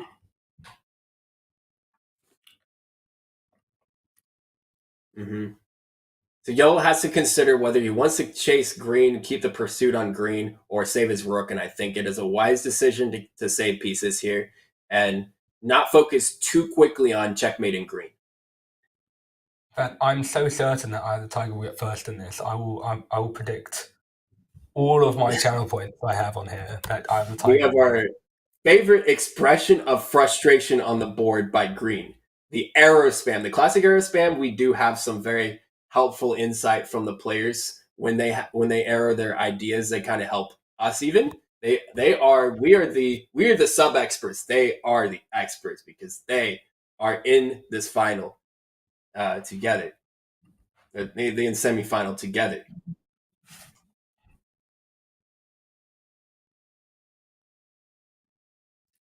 All right, and Blue to move here. Thinking about how he could either solidify his position, try to get maybe a few points, or even possibly checkmate green. Goes for a check on red. Red, the clear time favorite. That is, by the way, that was a double check. We just saw a double check, capturing the knight for 3 and getting 2 checks on the red and the green king. And 3 + 1 is 4, but it went from 19 to 23, and that's how you got there. All right, so there's rook to K3 check. Oh, and it does this. An accidental check on the opposite there. Yellow looking for a way to find mate. Did he? No, he did not miss it. The king seems to be very elusive when it comes to checkmating. Blue, if red goes, Blue might find the mate on N4, and he does, as suggested, mating is opposite. Getting 47 points, having the score advantage. It's gangster. This is making the match very interesting. Keeping the match alive. We like that. And then if Caleb wins this game, we might see all players in contention for advancing.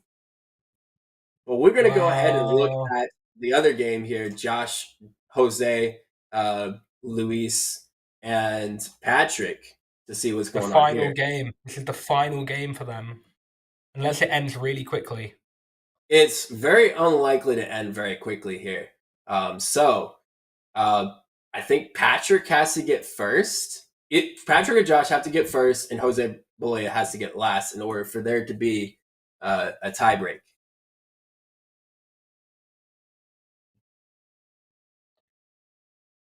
Exactly. But yeah, gang. That's a rough one. But fortunately, he's very safe. But again, he needs to avoid another fourth. Even then, it's really hard for him not to qualify. As long as Cha Cha doesn't win, Gang should be fine. If Cha Cha wins, maybe it becomes very awkward.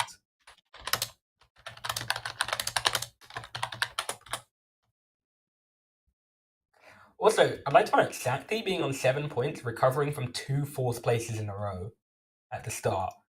Jose as well, 7 points, recovers from 2 fourth places in a row at the start. So that's pretty impressive. You know, I said Sakti was a very strong contender, rough start, but he's got back in there. Jose always somehow finds a way, you know? He always finds a way. All right, so we're going to go ahead and take a look at what's going on the other table. We are finished with Cha-Cha Real Smooth winning. Caleb second, Sakti in third, and Gang Life in fourth.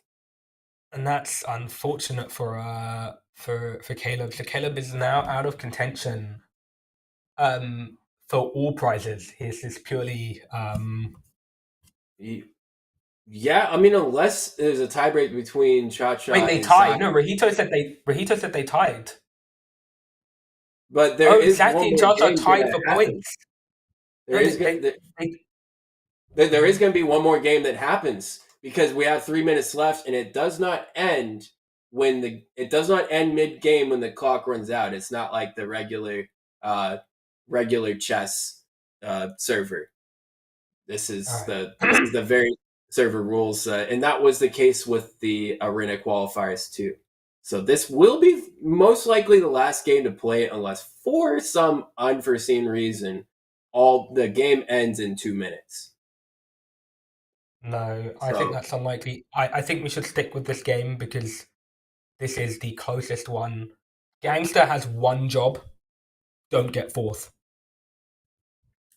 If he gets avoid fourth, that's it. It's done. He's through. Cha-Cha needs to win, though. Yep. He needs to win because he's worse on tie breaks than Sakti. So if they both get second, third, Sakti has more wins, I believe. And once again, for those joining the stream, you can see if you're looking from Blue's perspective, the pawn may be able to capture the queen, but does not want to at this stage because the meta for these players that know the game in free-for-all is that players across from each other want to not attack each other for reasons that the guys to their left and their right are mutual enemies. So red and yellow see blue and green as the mutual enemies. So red and yellow, over time, they'll work together, and then blue and green have over time figured out that they need to work together. So then blue does not capture green. He leaves the green queen on the board as to fight against yellow with moves like possibly capturing the pawn on f13, which then blue can proceed to defend the queen on f11 or g12. But granted that the red queen on f4 is actually considering recapturing the green queen in the instance that he does go for it.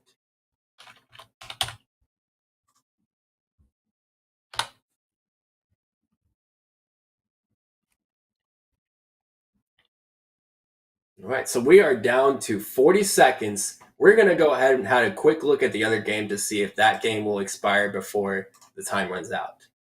It looks like probably most likely not. We're still in a 4-player stage here. Yellow in the most trouble based on his king safety and the capability of blue and green to work together to checkmate. Green looks like he is promoted. I wanted to note exactly how they promoted the pawn again. Pawns promote on the 8th rank. If you are whatever player from whatever perspective you're from, Green starts here, so it's the 8th rank from his perspective. There's a center dot right here between these 4 squares. That indicates if you cross that center dot, then you're going to promote a pawn to a queen in the free-for-all version of 4-player chess. So that pawn promotes to a 1-point queen, which means if anything takes it, such as the blue pawn, which we don't see in the 4-player stage very often, that will only be 1 point for them. It'll only be worth 1 point to whoever captures the 1-point queen, as indicated by that number 1. Back to the current position. Looks like, in fact, green has gotten into the lungs of the yellow position, and green finds a checkmate on yellow. The red rook is serving as a quote-unquote traitor to his opposite. Covering that last square, and we're now in the 3-player stage of this table. Who was yellow?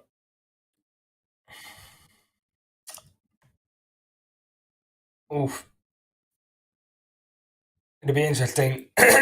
Sorry. I doubt it's I. Okay. Yeah, there are ways to figure that out, and players not I. It's not eager Jose. to jump to who that might be. Let me. So who's the other one? Hi, Jose. Do I have Joshua Pro, my friend? Josh or Patrick. It's Joshua.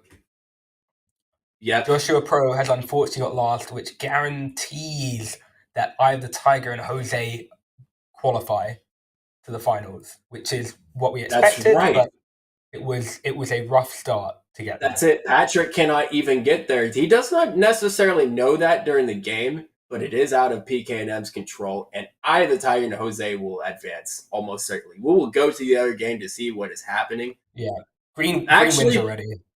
Green wins this game. Yes, he has more material in the 1 versus 1. We should see Green win. We will go back to that as soon as we see what's happening at the other table. Oh, Red should resign. Wait, there's 14 seconds. Red should resign. Oh, Green. Look at Green. Red should have resigned immediately. But Green waited. Oh, Green. I feel like this is a big. Red, I guess if in the other game? Yeah, no, because there was still 10 seconds. If Red had resigned, it would have forced a rematch. But since Red wasn't PKM, it made sense that he didn't resign. Okay. Because it would have been before the clock. So that would have been huge. Oh, and the clock left. It is now 0, so no more games to be played. The clock situation was looks like it had potential to be considered there, but it was too tight to really tell. Well, I think it would have, but it's just that it was I and PK and Jose who were both the last 2, so it made no sense for either of them to start a new game because they qualify by default. We will look at this game for the remainder of the match. The scores will show up for either Tiger or Jose, but we already discussed why there will be no there will be and then also the timer has been out for quite a while. I wanted to note there was going to be some potential strategy there, but the clock was definitely too quick for that. But in any case, we are going to stick to this last game, the 2 Armenians, Sakthi and Caleb. To point out that the 2 Armenians are not Sakthi and Caleb, it's the other 2 alongside Sakthi and Caleb. Right. Comma. Yes. So the Armenians that are playing, Gang Life H, who is Hamlet Antonian, Chacha Real Smooth, who is Vahan Nalbandian, and Sakthi 09 is Chacha Real Smooth is a candidate master. I will say that he is the only titled player in this whole bracket and still has a chance of being eliminated here. Still has a chance of being advanced here as well. We will see how this current game plays out to determine that. Over the other table, looks like either Tiger 1204 and Jose will be the players to advance. So congratulations to Luis Ignacio and Jose Balea. As predicted by us too. Okay, so I wanted to mention also the names of the players at this table. Sakthi09 is Aswin Devendran, and Caleb Brown is HSCCCB.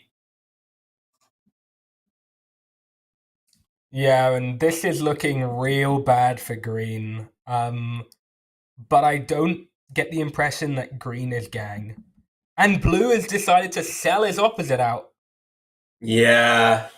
And that's mate now on the board. Yeah, you've got to... That's still mate, queen N11, check. Bishop M10. Or That's queen G4 by blue. Queen G4 by blue. Would have made much more sense. Blue just notices it now. Blue just now notices it, but he might have hung his queen there on red, and he wasn't sure if the risk was worth it or not. I mean, it's still wow. He doesn't take the mate. That's incredible. Who is yellow? Is yellow? Must be Hamlet? a must-win player. It could be a must-win. That's insanity. Who do they think green is? Who do they think green is? That's the question I have. I think green is Vahan. Now, if red sees the queen go once, is he going to see a queen go again? That's the question. No, I don't think after yellow decides not to do it. that's just Oh, bishop takes N9 It might be Caleb might be yellow. He might recognize that the player he's eliminated is possibly Gang Life H. If he sees that Gang Life H is green, then he wouldn't want. He's out. But let's just say, let's say they think it is Gang Life H, or let's say they think it's Caleb really, and they would rather. I think Gang Life is blue. Yeah. If Gang Life is in fact blue, then one, he should have considered mating green. He absolutely would have secured advancing if he had mated green on that move. Because that secures him 10 points, and two players cannot both get 10 points. Yeah, no, Rahito, Caleb has no chance, that is correct. But he maybe has misinterpreted the situation to think he does. There's just mate on there's just mate. How do you miss mate? Yeah, you forced red to give up their queen. But that's it. Yellow didn't take the checkmate and now gets checkmate. It must be Caleb. There's no way it's not Caleb. It must be Caleb. He just decided he didn't. Caleb is still playing. It's Cha-Cha. It's Cha-Cha. Oh my God. Why did Vahan choose not to get the mate? It's Cha-Cha. Unbelievable. The title player, by the way, will not be advancing to the final as a result of this. That is a Gang Life has advanced to the final. That is a horrific mistake. Unbelievable. How could he do? I mean, this is me holding back the punches, but how do you not take the checkmate there? Wow. I mean, that was guaranteed. If he takes the checkmate, he's on 9 points. He's in good contention for qualifying. Green resigned. Probably Green Caleb. can be. Gang Life says yellow is my hero. He doesn't realize he is talking about his. Green is Gang Life. Green is Gang Life. Oh my God! Wow. And Sakthi will win it all. Wow. Unbelievable. Oh my God. Will have Sakthi and Gang Life will advance. Oh, that would have meant everything to possibly put Gang Life in. Wow. So let's go ahead and show the standings here. The top two players from each semifinal advance to the final. That means I, the Tiger, will Luis Ignacio will advance with Jose Balea, Jay Bolia, and face the other two players in the other bracket, Sakthio 9, who is Aswin Devendran, and Gang Life H, who is Hamlet Antonian. Those players will play each other in the finals. This was quite an interesting match to watch between both brackets. A lot of unexpected things happened. I actually can't believe green was mated by both blue and yellow. Neither one of them took the checkmate. Mm-hmm. Green didn't want to betray it. Blue didn't want to betray their opposite.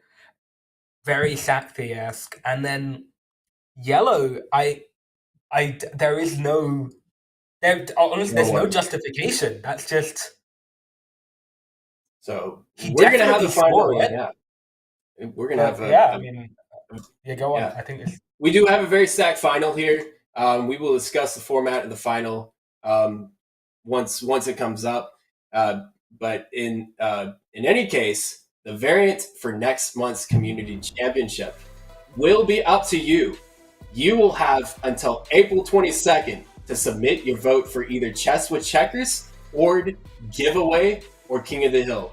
And if you're unfamiliar with these variants, do not worry. To read up on the choices and vote for your favorite, visit go.chess.com/vote2025 or use !variant in chat. And with that, we will be back with the final leg of this championship. See you all in a bit.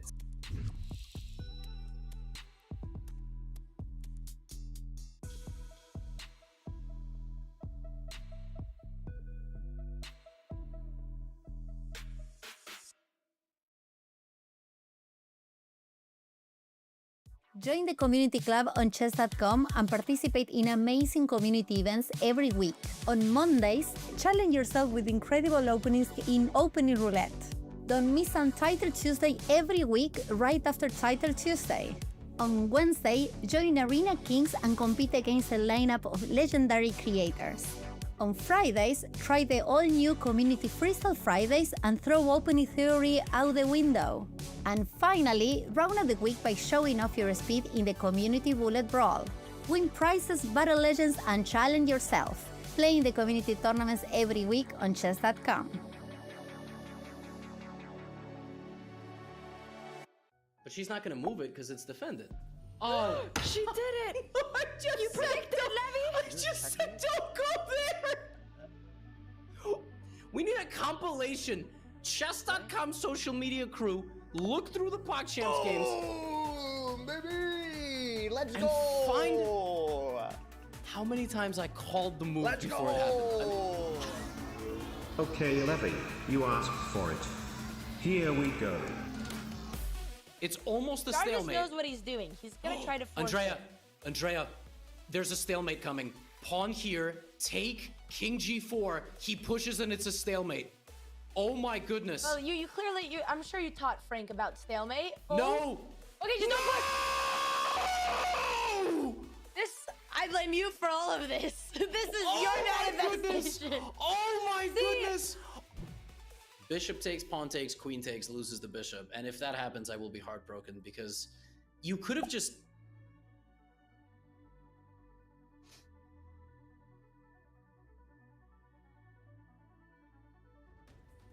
How's your heart, Abby? Is it feeling okay?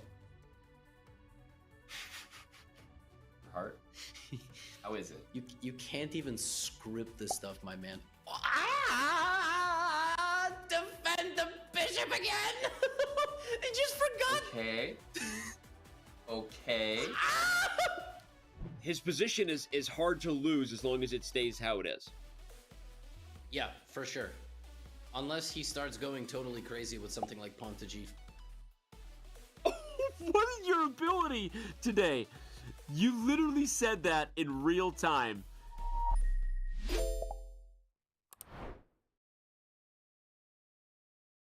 What if I told you I became a grandmaster by solving the same exact chess exercises over and over again? Yes, it sounds a little crazy.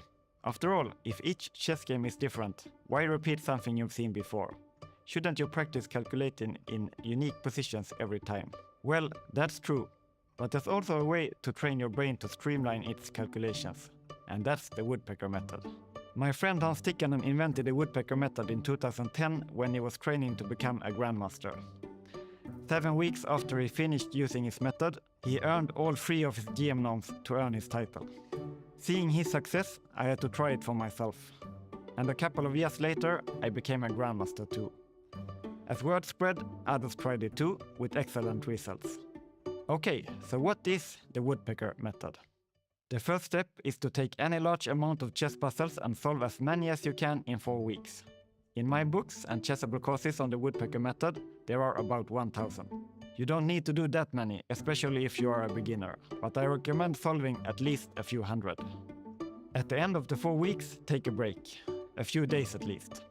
Then solve the same exact problems again, this time aiming to finish them in 2 weeks. You might remember the solutions from before, that's okay, but try to solve them like you're seeing them for the first time. After you finish the second cycle, try solving them in 1 week, and then a few days, and then try solving all of them in a single day. It's not easy work, trust me. I didn't think I was going to make it the first time I tried it, but the results were remarkable. It's because much of chess is pattern recognition. Rather than calculating every single move in a position, your brain looks for ideas and patterns it has seen before first, and they help you calculate faster and more accurately. So by doing the woodpecker method, you're building intuition, helping your brain become more efficient in calculation. And that's the woodpecker method in a nutshell.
Hello, everyone.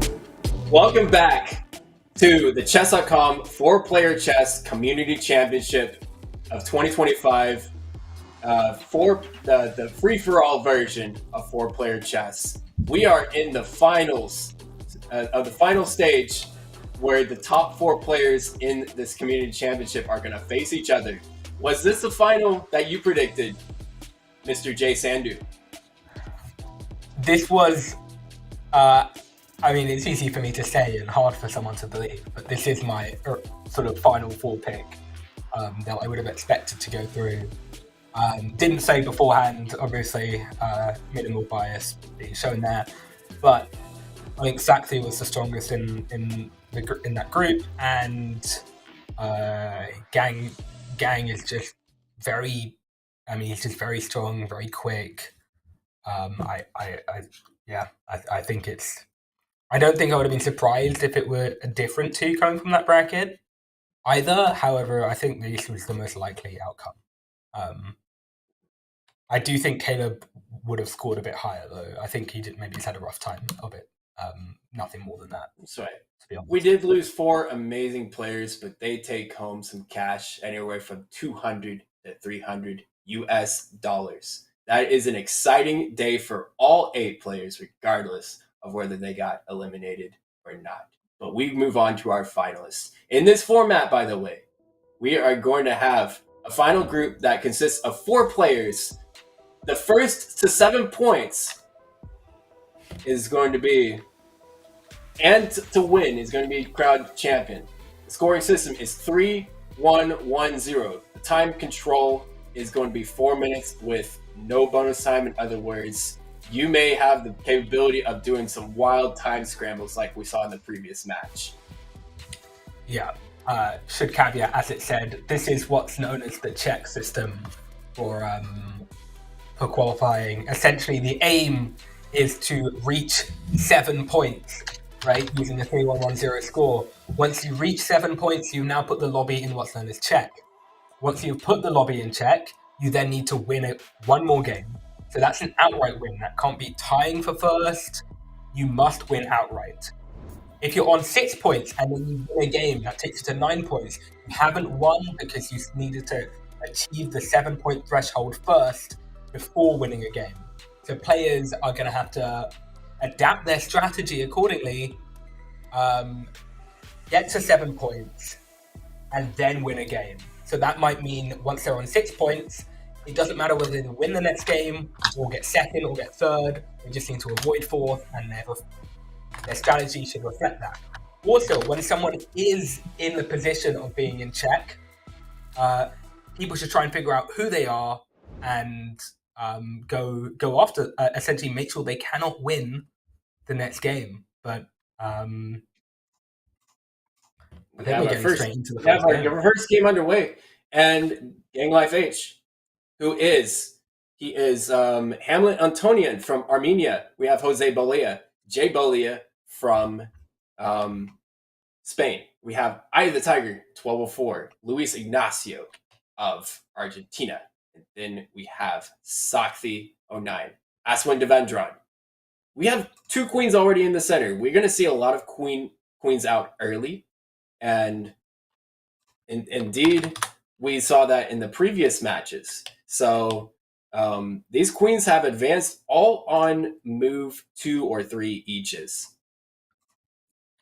Yes, green going with the slightly more passive choice of the queen, keeping it home, defending from double check threats. Mm-hmm. But as we can see, I think another thing we'll notice is that we won't see players playing quite as fast because, getting into another game if you're behind, there's no advantage to starting the next game sooner because there's no time limit on this one. We're going to see a lot more equalization of the scoreboard potentially, especially since even though the players are considered anonymous in game, they don't see who the players are. Red, we don't know who red is, we don't know who blue is, etc. But they will figure out based on the play style potentially who might be the player. And in the case that they know who the players are, each of them, they may strategize accordingly and try to keep the match equal in the event that they don't want the highest scoring player to run away with the match. And the check system that, by the way, was an invention by our guy Jay Sandu. He was in charge of the 4-player chess league at one point and came up with this system to ensure a balanced determination of the winner for a match. In this case, 7 points puts the whole rest of the lobby in check, and then if the 7 points player or more wins, then they win the entire match and the championship. So that case here, the other players will be fighting against the player with 7 points. They don't know who he is, but if they figure it out, they may eliminate him in 4th very early. Yeah, and there'll be a lot of people trying to figure that out. Even if it's not done in the 4th place bit, they will certainly try and figure that out in the 3-player stage to make sure that it's not an issue. Yeah, if it really gets to the point of complexity where the players are sure that unless this desperate measure was used, that the leading player would win, there's players that might intentionally throw to another player to keep the match going because they know they can't win, but they don't want the player who isn't already in the lead to win. And this could be a complexity that occurs on game number 7, 8, or 9 in this match. Yeah, I think so. So, I guess going into this game, how how things are shaping up right now. Yellow has sacrificed a bishop for a knight right now.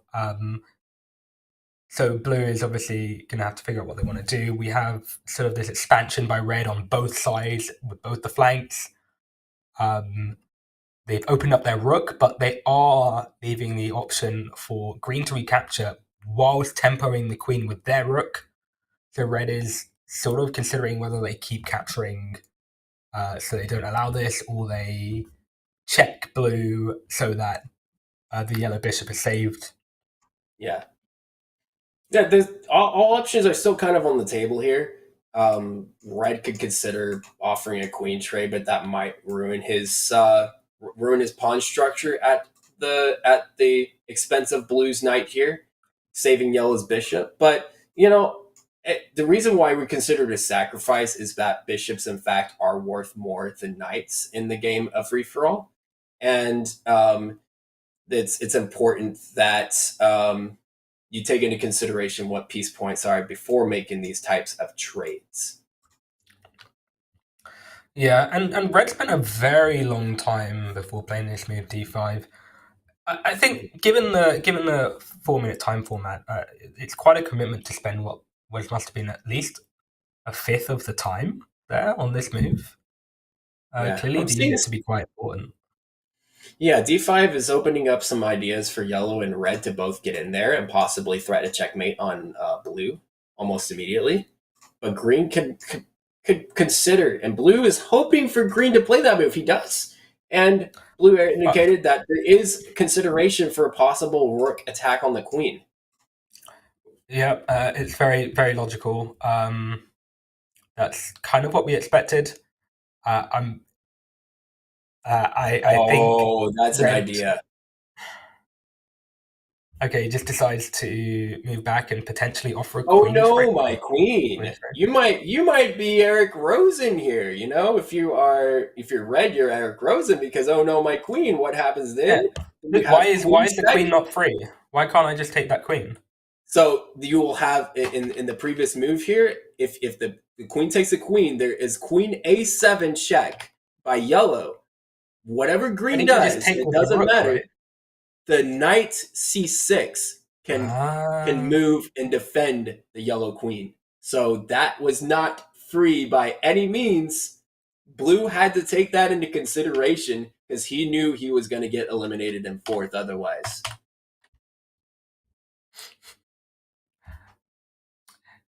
Yes, I think so. But bishop d9 is a really nice resource by blue, protecting their queen, providing defense with the rook to a7. So yeah, it's a discover defense to prevent queen a7, knight c6 now, because the rook takes. A very strong move. Green's position looking very nice. Blue's suffering as a result of sort of green's passivity here. Their pieces aren't really in the game. Mm-hmm. I think they need to. I think they need to start getting some sort of activity here because otherwise, blue will crumble. They're pretty close to it anyway. Especially once this queen trade happens. I don't think this queen trade is particularly great for blue, but it might be forced. And now the queen, yellow, gonna maybe play queen to b9. Queen to b9. Queen to b6. b6. I'm reading upside down, apparently. I mean, queen to b9 would be a great move as well, if it could reach it. Absolutely. And be defended. But no, yeah, queen to b6. I think blue needs to play d4. Tempo that yellow queen. Stop the infiltration. Yes.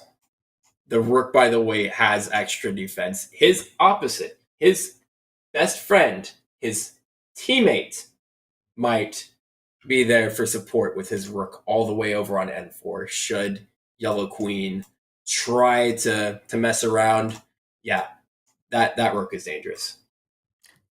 This bishop takes l6 is... What was that? I don't understand this move. I also really do not understand taking the bishop here because the move d4 would still have allowed you to take the bishop on the following turn. So it's a strange sequence. If I'm yellow, I'd also be a bit confused. But yeah, you're going to stop green promoting to a queen. Very logical. We're trying to see what the idea is if queen b6 was played. I think the knight would have to go to d3 with the idea of queen b7 followed by knight to c5 mate on blue. I think that's what queen b6 could have been considered for that reason, but we had to look for the follow-up for red and we found it. Yeah. I think here also yellow needs to move their queen now. Yeah, because whenever green creates any kind of threat on yellow, blue is going to tempo with d4 and it's going to be quite problematic. Yeah. Either way, green developing their queen to a7. However, important to note, that's actually potentially really bad because you're cutting the squares for the king, and immediately we get c8. Yeah, because yellow has queen takes d5 check, and if this move c8 hadn't been played, the king actually had 0 squares. Yeah, you were virtually betraying your opposite, as they would say. The term betray is used a lot in our community. Players that don't work with their opposite in unspoken code for the meta, or those who directly checkmate their opposite. Green inserting a threat onto the red rook on k1, red goes and trades it. How does yellow fall up here? There's a chance to maybe defend the rook with this one and win a piece for team red yellow. Queen j11, but you have to be careful. I don't think it actually wins a piece. Yeah. Because they have this bishop takes g2 check. That threat is alive. e4. And so is this. Bishop takes, and now you're threatening f13. Yellow's all of a sudden the one under attack. However, I think he's okay once he goes to f14. I think once he goes to f14, it's fine. There might be a problem with bishop takes up. Bishop takes f13 though, and yellow decides to trade the queens, or sacrifice the queen there. Interesting. That is now it's getting. It is all of a sudden the tables have turned, and the trouble is now on red and yellow. I think green specifically. No, actually no. Green? Specifically red. I was about to say. Didn't like the rooks. Like, wait, what? Yeah, green didn't like the rooks for one move, but it still managed to hang there for a second move. Yeah, I'd say this is already an uncharacteristic. And I mean, red has no time, right? Actually, red also has no time, so he's going to get eliminated anyways. Red has no time. Yellow has no time. It's red. It's red versus it's red versus yellow. It genuinely is because neither one of them can win. Green needs to realize this and stop this promotion. He's decided not to. Okay, does blue want to find the checkmate himself on red? That's the question. Or is red just going to escape before he flags? I think you go rook d6 here. Okay, he's gone for rook e4. Now he's giving checkmate to... No! Oh! He is going against him early. He should have missed the mate. That was really bad. Missing that mate was terrible. Right. Red's, this has not been, so far all the semi-finals have been a lot better than this particular game, but... Oh no, green, you can't be trading with yellow. Remember, yellow and red have so little time. It's green versus blue for the win. So trading with yellow is not helpful. Agree. And yeah, I think this is already decided. I don't know. The yellow material count here is debatable versus blue, even though blue has the queen. Yeah. I think Tiger is blue. It's the only person who makes sense, especially finding that bishop move. Tiger is blue.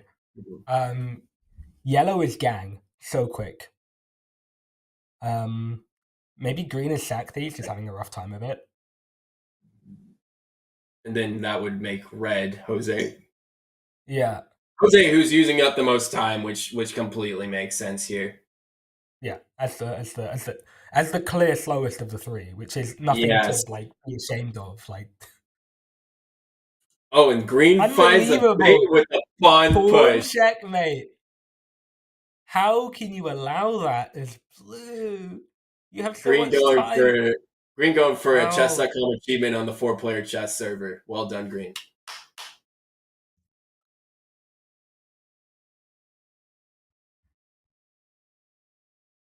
Now, looks like yellow's also having time trouble here. Players are still considering 3 moves. Oh, wow. And blue gets the checkmate versus And that's game. yellow. I think it's 1 versus 1 is going to be completely winning for blue. We are going to see this one stage played. There's nothing to be said. Not really. You're right. Unless green somehow swindles, which is possible. You never know. These players are in time trouble, and what happens in time trouble, guys? They stays in time trouble. Yeah, but I'm not sure I'm convinced that blue is in time trouble. I mean, even had a really clear, just rook takes I7. Like, just take the pawn. If he takes back, you take the bishop, and he can't promote because all you have is a single bishop and 2 pawns on light squares. Like, I think blue is spending way too much time thinking here. I'm very confused. I agree with that one, and you are okay. You do stop the pawn promotion there. You can only stop. Not careful. If you're not careful, you might cause. Well, he promotes, you promote, and then if he captures, then that comes with check and stuff. It's promote, which there's nothing you can do. Yeah.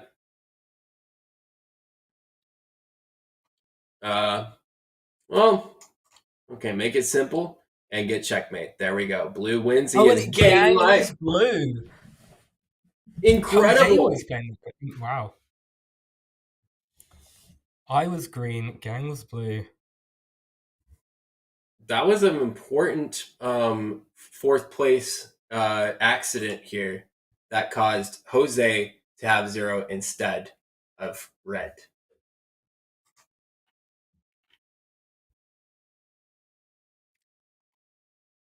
That is okay. Well, they're into their rematch. Match has hit H3, C7, I12, and K11, blocking the check against the green king. Not commentating, just criticizing the players. I mean, well, who doesn't like a few good roasts? So yeah, sometimes you need it. And that game was not the cleanest game. The pressure getting to the players in that first game. The pressure can really build up. I think it could be that. It's a large sum of money for a lot of these players. Okay, he's looking for that score right now. Although I do think blue's best move might be is knight c9 best. That might guard here and make queen here on b9 not as worth doing. Yeah, I think knight c9 is quite logical, especially with red not having played queen f8. Not queen f8. If yellow's queen was on f8, it would be a different story because then queen, because now you are directly threatening double checks here against blue. 2 checks on the king, defend each other, and nowhere for the king to move is checkmate. Yeah, red plays e4. It does actually allow en passant from blue. But if it were, it would hang a rook on a4.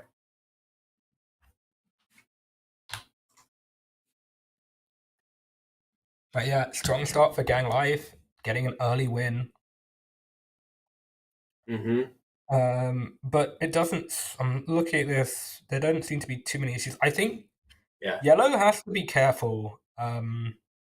If they don't develop this knight on J14, there are lots of lines where blue can just open up their queen onto the bishop. potentially sacrificing the queen for the bishop in some lines, but just because the pressure on yellow would be way too high. But green right now, not looking like that's really going to be threatened. But yeah, moving your queen onto the square, allowing yourself to be tempoed. Yeah, sometimes if you see an attack on the queen, you take an attack on the queen. Same with the attacks on the king. You see a free check, you take a free check. That'll happen a lot here in the 4-player stage especially. 3-player stage, sometimes you don't want to check them because then you give somebody else the win. We'll explain that later. But I do want to point back to who the players are. Gang Life H is Hamlet Antonin. He's a youngster who has a Twitch channel, GM Gangster H. Eye of the Tiger 1204 is a 4-time W4PCC World Champion. That is the World 4-Player Chess Championships hosted by yours truly a couple of times a year.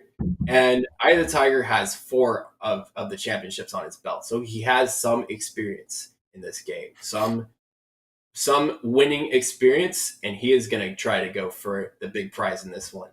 Sakthio9, he has a variety of qualifications in the W4PCC as well, both in teams and FFA, and has all 4 players at this table have qualified for this year's W4PCC in free-for-all.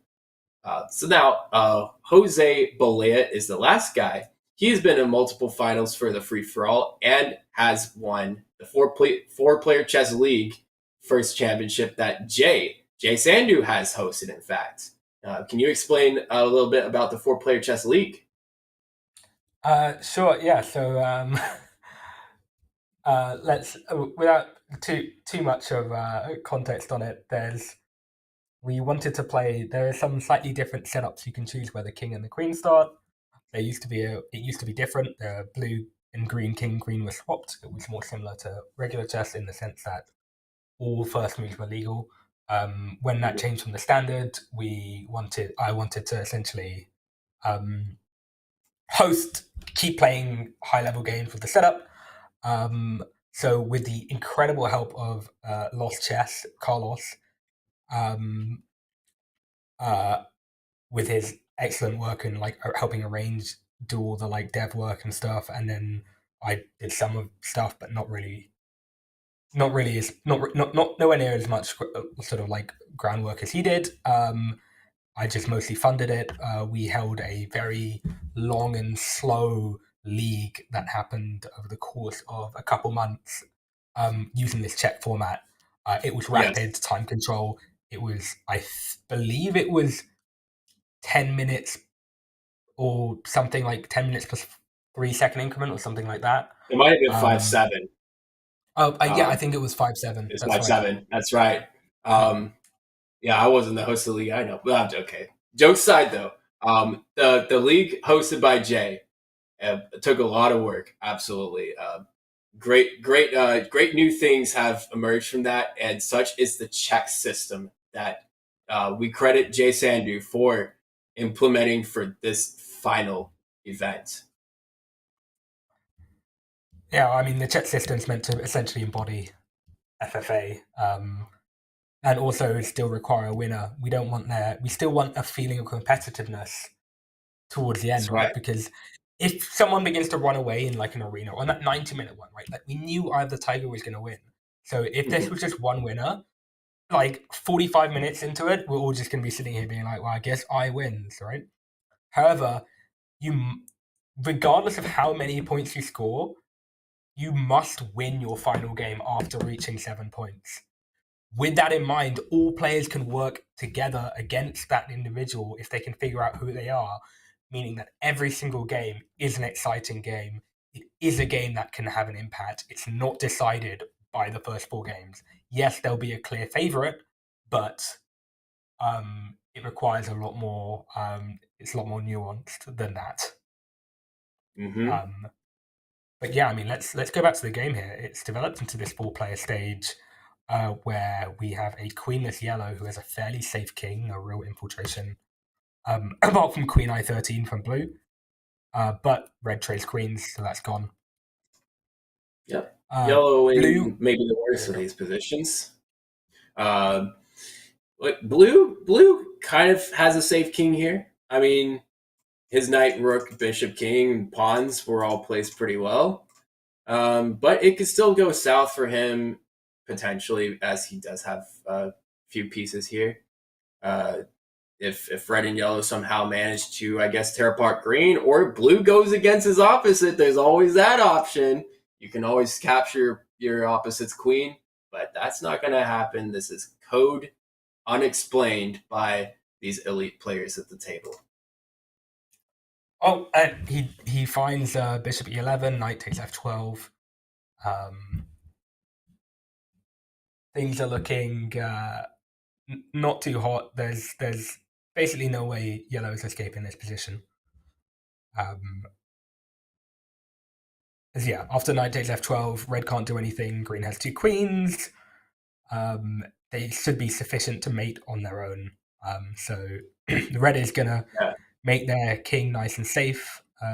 Red I want to say red could be gang, green could be gang. I don't think yellow is gang. So this bodes very, very well for gang. Question here. He said his name 3 times, so I summoned him, right? I think. I feel like the move by green kind of was in a sort of a sense selfish, expecting blue to capture here and give up his third to last piece, right? Do you think blue will try to betray green for that at some point, even during this 4-player stage? That blue was actually considering, for example, just taking green's bishop. No, but I really don't understand what this move by green was. Definitely a mouse slip. Now, it might have been a mouse slip. The error spam indicates it's probably getting life H. I would have. It was also considered to possibly pin the rook and prevent that from happening. But if you're a blue, I actually like what blue's doing, despite how bad it looks. It does not look pretty. But blue needs to equalize the game a little bit and keep blue from having too much in the 3-player stage. So here, you can take the bishop as 25 points. It is a checkmate plus a bishop. 20 plus 5 is 25. That's how many points you gain for that move, with all the squares taken with 2 checks on the yellow king. Red going in there knowing that blue wants the checkmate more than he wants the d4. And I guess, so there was a really big consideration here that green could have played queen takes b5 checkmate. And enter a 1v1 versus red with equal material. I'm going to bring you some poker terminology for what red did on move 28. It's called a squeeze play. It's a squeeze play knowing that your opposite or the opponent could take you, but prefers something better here. While your opponent wants that better opportunity, you take advantage of his poor structure in that event, and look at that. Back to this now position. blue is suffering. But I do find it interesting. Green decided not to enter the 1v1. I think it would be losing. Because red's pawns are so far advanced versus green's. But we're seeing some of the issues. Gang. Green is definitely gang after hanging another queen. And look at the blue's point count is just unbelievable. Way too far ahead. Are we going to see that fantastic strategic resignation strategy by blue here? If he gets far enough ahead and trades with the correct player, then the other player can't win and he can just resign strategically. I think we will see that. Especially blue doesn't even have that many points to claim off himself. Yeah. So, I mean... he's making it clear. He is absolutely making it clear he wants to do that. I mean, just like that. Gives up his queen for the rook, expands his lead to be more than 2 scores ahead of green. A score is 20 points. Of course, the word score means 20, but kings are worth 20 points. So I use the term score to describe being more than 20 points ahead of another player. being 2 scores ahead of green means that if blue strategically resigns and green has the advantage in the 1 versus 1 position against red with 2 pawns or less, green cannot physically catch blue in points. And so that would be a strategic resignation on blue's end to almost secure the win. Yeah, and I think in this case, blue should have actually played queen to b5, attacking the bishop, with the intention of taking the bishop if Yeah. decided not to. Well, I think he's going to get that now. He's going to take the rook. He's going to take the rook. He doesn't take the rook. He doesn't take the rook. I think I would take the rook. 67. Look at the time situation. 721. Can't do it. The time situation. That's why. Red is going to take with the queen, right? Green can't win. He might resign. He should resign. He can't resign. No, because red will win. Oh, that's right. He can't. Yeah, that was my mistake. Good catch there, Jay. Red might even go for it. It's a direct mate. Well, he should. Green needs to. I mean, this mate is not stoppable. Green needs to play rook. There's nothing here. This is a win for red. Unless green can win on 3 seconds, but I find that highly unlikely. Would he want to? Or, like, he can have the option to just resign and let red win? Well, there's no rush now. But yeah. He's playing it out for funsies, I guess.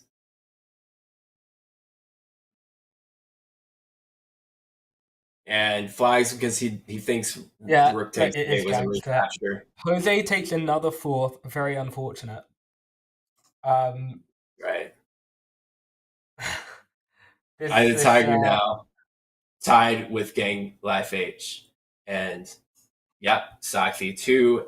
Jose will need at some point to catch up, but we don't really have to worry much about anything until that check is declared. Rematch is on board. Here we go. Queens are out on move 2 or 3. Again, something that those who are unfamiliar with the strategy, the queens going out early in regular chess does not seem very legitimate. But in 4-player chess, it's such a big board, and using queens to attack your opponents quickly can work. There are some minor details that can allow for the queens to be traded early if necessary by these players, and we'll see it a lot of early queen trades to stop all these cheap strategies. Yeah, I think that's pretty fair assertion here. Going in again. What if the players don't say check like in Uno? Well, then they get 10 points subtracted, Rahita. That's an excellent question. That's how it works.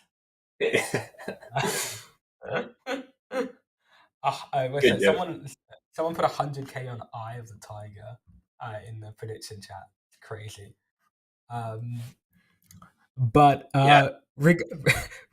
Regardless, Eye of the Tiger may still definitely be the favorite, but I do think this is going to be between Gang and Eye. However, Jose, I remind, did start by losing the first 2 games in 4th in the semifinals. By the way, queen trade order is very important. If you offer a queen trade the wrong way in a game of teams, and I say teams because red and yellow, they're working together. It's kind of like teams. The move order matters. Red and yellow working together in the 4-player stage means that if blue captures, yellow recaptures immediately. But if it were the other way around, blue could capture, and then green could insert a blocking move in between to prevent the queen from being won, if that makes sense.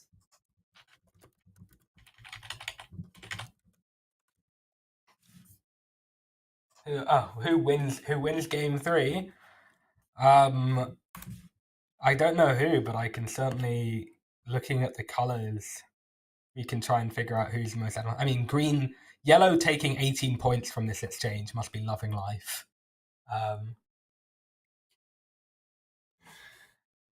British.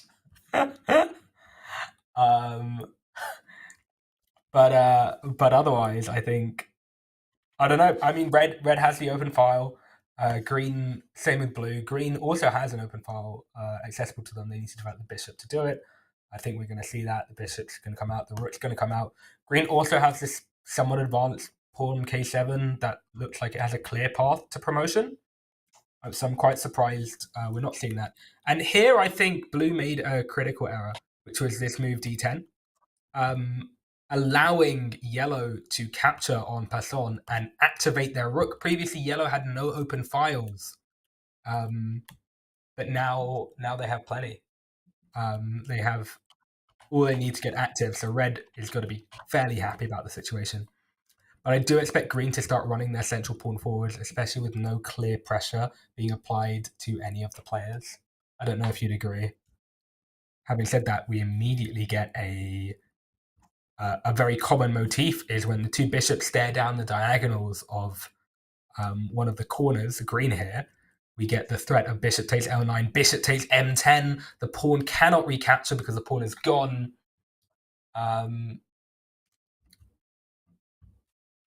Meaning that we're simply picking up a bishop. Blue does nothing to help. It seems quite content in letting green get massacred here. I'm not sure what he had there. Maybe rook takes J11, because after the bishop take, there's always rook to J14 check, and potentially green can take advantage of it in some lines, but who knows?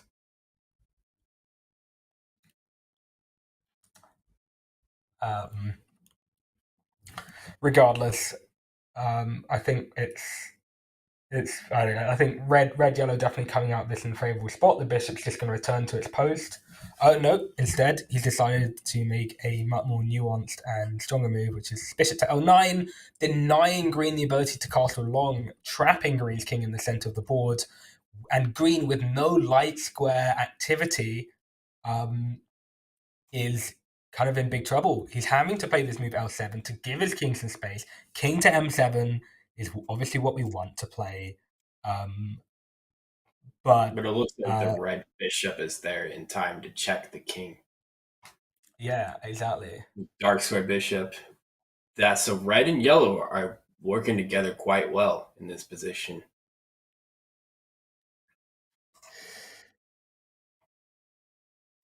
Going for some combination tactics here, maybe allowing yellow to promote in two moves, dealing with this check threat. If he ignores it and captures, then there will be a capture of the knight with check. So that's just a lot to bear as green. Yeah, but I'm not sure. I think green's move is knight takes k4 in this spot. You want to have that check threat. Obviously, that's right. Now that's no longer, once J8 gets played, that's no longer an issue. Blue's been kind of a lame opposite, as people would say. Has not done very much. Yeah, just keeping all his pieces sort of in this little box right here. And red and yellow pieces are pretty they're pretty actively working against green. Yeah. It's rough because now obviously K6 comes with a discovery. Not just any discovery, it would actually force green to put their king on N9, which cannot be comfortable. I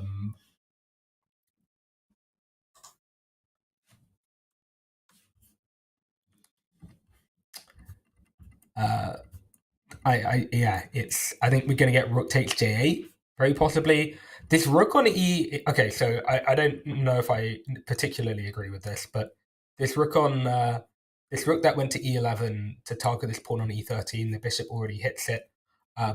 Yellow decides that they just don't want to. They don't want to let it get captured. I don't think there was a real threat there.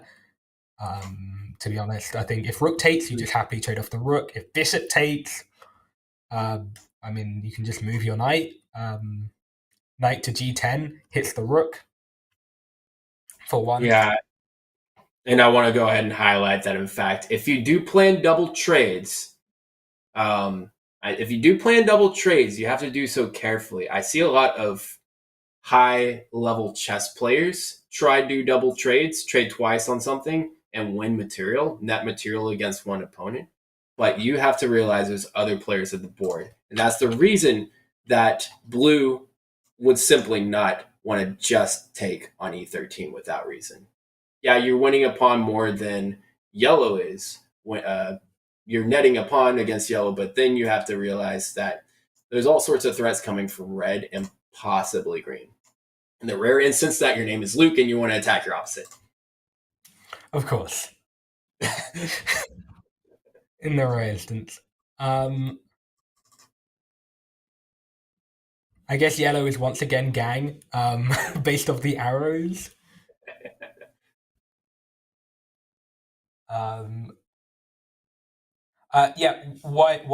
What I agree asked says bishop must be like 4 points in this mode. Bishop's actually worth 5 points. Same as a rook. Yeah, so I want to clarify, though, the bishop being 4 points does exist in the team's version of 4-player chess because it is slightly less valuable than the rook. The determination for the bishop and the rook in free-for-all would be essentially equal, does not take into consideration more of the team's effort between the players that are across from each other. It's just a tradition that they are both really powerful pieces that can fly across the board at any moment, regardless whether you're a rook or a bishop. So there you have it. The team's value of pieces is not relevant for a team's game of chess, a 2 versus 2, where the opposites do checkmate one player to your left or right to end the game. But in teams, the pieces are slightly different in value to you and conceptually to you and as points. Those got to go out the window in teams. But bishops are worth 4 in teams, and rooks are worth 5 in teams. I want to clarify that difference. Yeah.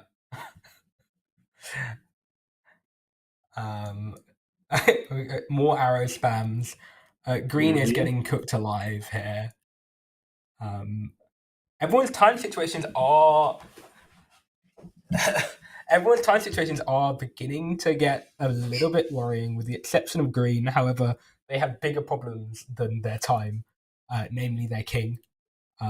You'll also notice that blue's rook is pinning this pawn. So even though blue is supposedly helping green, their rook is aiding and stopping this bishop getting captured, allowing yellow to take this pawn on L8.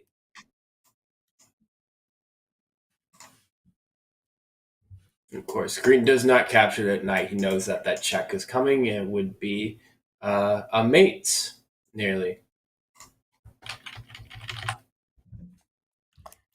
Yeah, okay, so we get this rook to L8 is hitting it. The knight's hit, the bishop's hit. Bishop takes M9 is a crazy move. Foregoing all pieces. I guess the problem is after rook takes M9, bishop takes K6 check. It's mate. It's mate. Yeah. The bishops are all doing the work here. Blue is pinning his own opposite, quote-unquote, teammate's piece to him. And there's no way to block either. And yellow covers the last square. And that's stealing the kill right there. That is disgusting. So green takes quite a quick loss here. It all kind of fell apart for them. I didn't think that their position seemed alright, and then out of nowhere, gone. And it's Jose again. It's green. Jose has taken a third, fourth in a row. This isn't great. I'm shocked that it degenerated so quickly. In the space of 11 moves, we went from green having everything that wasn't a queen, a solid structure on the pawns, a clear path to promotion, and they simply fell to this tactic. of bishop takes, and without blue aiding green, it all sort of fell apart. And now you'll notice that blue's king is kind of just stuck in the middle. But granted, none of them have a particularly safe king. Blue has a clear time advantage. So maybe this decision is going to pay off. It could. I mean,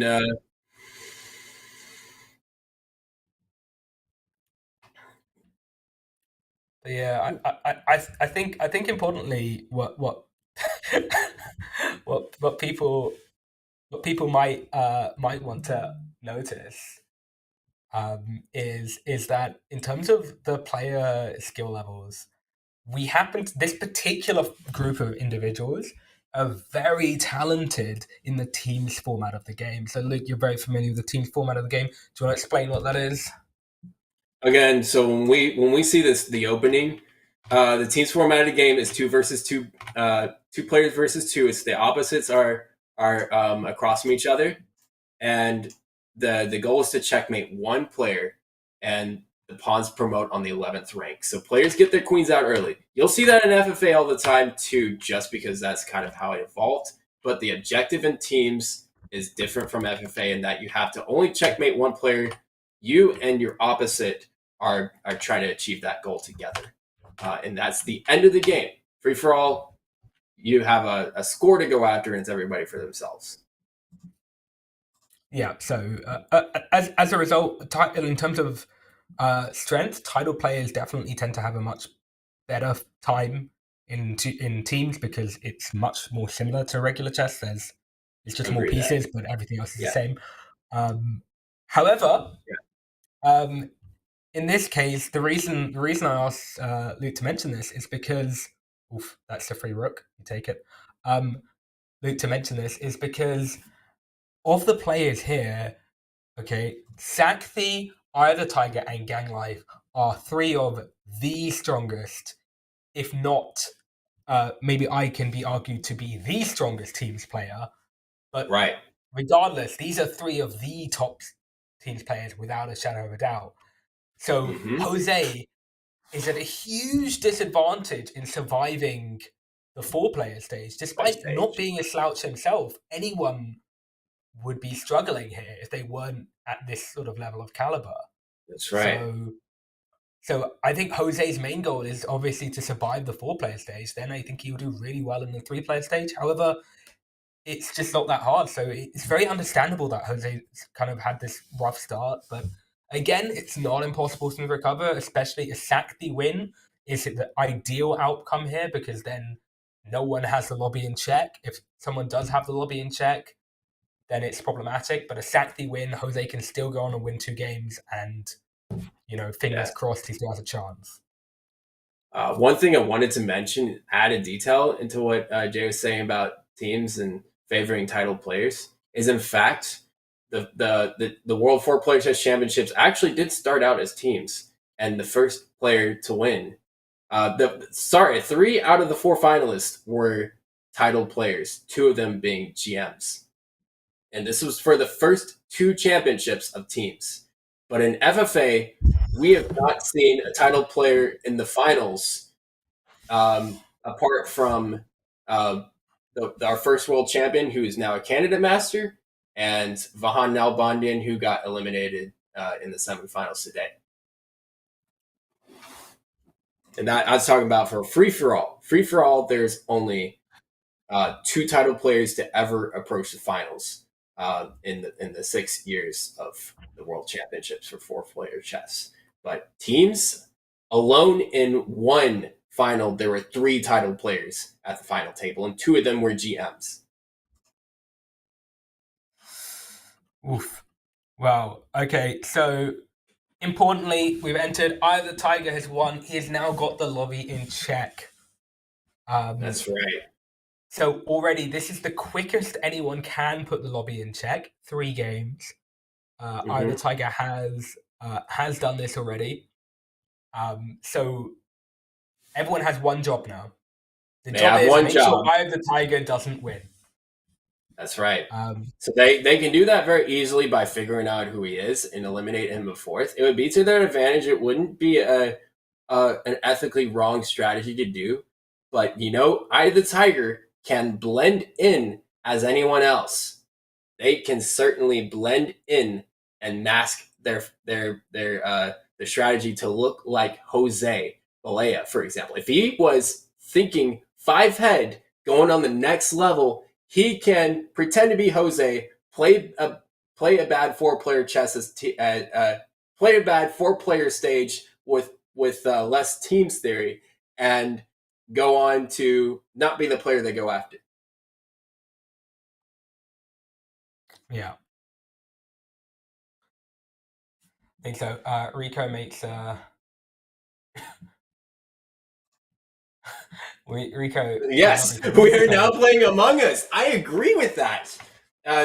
You have to shield yourself as the imposter. This is the first time this has actually been brought up in a championship final. The fact that this is actually a game of Among Us, that's unprecedented. Believe it or not. Can't let them win. In 2025, and bringing this up. Well, that's it. That's the check system for you. We like to turn every game into a game of Among Us. But yeah, the 4-player chess world championships of free for all, the W4PCC, has been a game Among Us. That's kind of the elephant in the room that hasn't been discussed until this point. The same thing applies when you have the system for winning and the W4PCC free for all finals was that you had to achieve a certain score, and first place wins and everybody else gets 0. That is solo. But this is kind of this championship, this community championship has incorporated Jay's ideas into more of a free for all type of playing spirit, and we appreciate that. And the 3110 scoring system has been implemented so that we still have that same concept of Among Us being played. Exactly. People have decided to adopt the names of red being ketchup and yellow being mustard, which I find quite amusing. I wait to see what sources they come up with for blue and green. I don't know what they could be. I take that back. We do have a Twitch partnered streamer who he's actually brought to our attention that Among Us has been done in 4-player chess theme before. That is streamer Chuck Moulton, the only semi-regular 4-player chess streamer to ever achieve the check mark. Yeah. But yeah, I guess right now everyone's trying to figure out who I is. I really don't know who I is. I haven't been able to figure it out yet. I want to say I feel like there's a good chance it's red, but then again, I do know that I like to do this kind of like old school bishop b7 move, which we really stopped seeing a thing when the new standard came in. So there's certainly an argument to say that it could be blue. The time, and he's just disguising the time usage. That would be epic. That would be 5-head strategy. You got to mask not only the type of moves that you play, but your time usage. You want to make it look like the other players, because if you're Eye of the Tiger and you're fast, you want to look slow. It's like poker. It's like poker, and there's the fact that there's tells, and you got to pick up on them. The timing tells, even online poker, you got to pick up on timing tells and figure out how that player is betting and making it their action when they have certain hands. In this case, the players are figuring out how they can time their moves to either mask themselves as somebody else or just simply not be like them. But that involves the clock as well. Yeah. The so here blue was threatening to capture on e13 with the bishop. It was actually quite an empty threat because after bishop takes e13, yellow can play the very calm rook e14, pinning the bishop to the queen behind it on e8. And with green not having any reasonable counter threats to yellow, blue has wisely decided against it. Mm-hmm.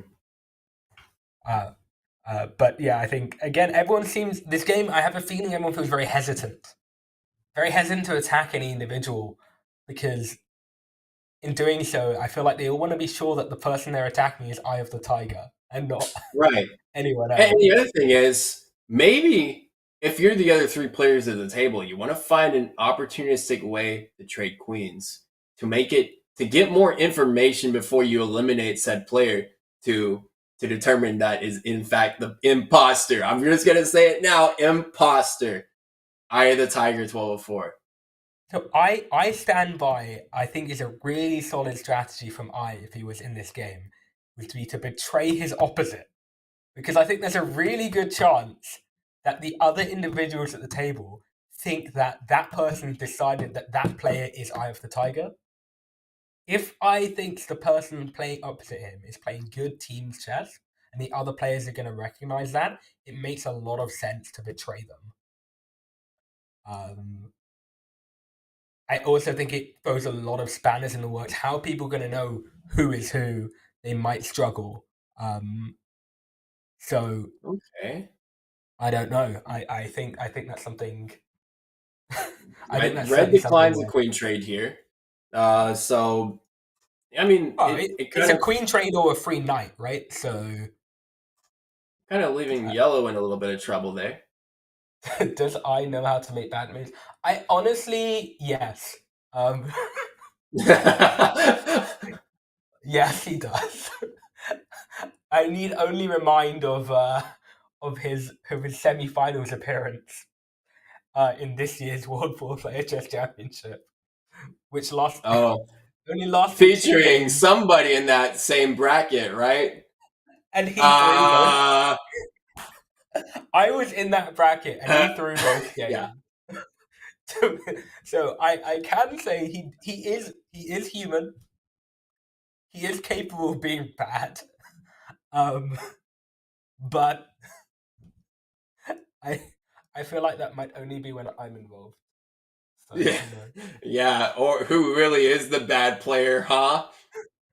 Hey, I didn't hang mate twice.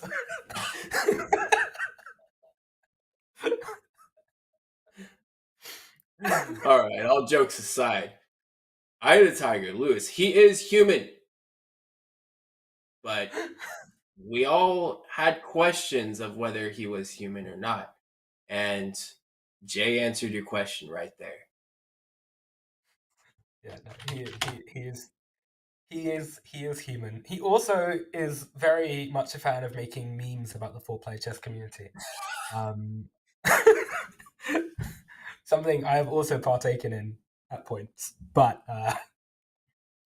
regardless, as people, you know what? It's a weird game because it feels like not much is happening. I would say I is the Magnus of 4-player chess. We've had this debate. I know we've had this debate before. A lot of people think it's a player called Isu Stun. Eye of the Tiger is regular ELO. He doesn't really play over the board. Online, he's like 2600, 2700 blitz, I think. So no slouch. Like, he's beaten GMs, but so is Gang Life. Like, Eye of the Tiger went 2-1 against KNVB, the chess bra. Right. And so if that gives an idea of relative strength, not that he regularly would do that, but still, in order to go 2-1 against any GM, you've got to be pretty good at the game. Yeah, I mean, do you think Luis is gonna go for a regular title someday? I think the answer might be yes. Maybe he should. Yeah. I think in the brief couple of interviews that I've had with him, he did mention interest in regular chess, but I'm not sure how that journey went.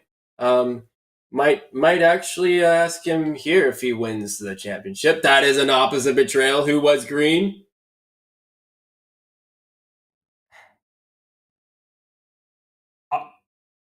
It's not I. It's not Gang.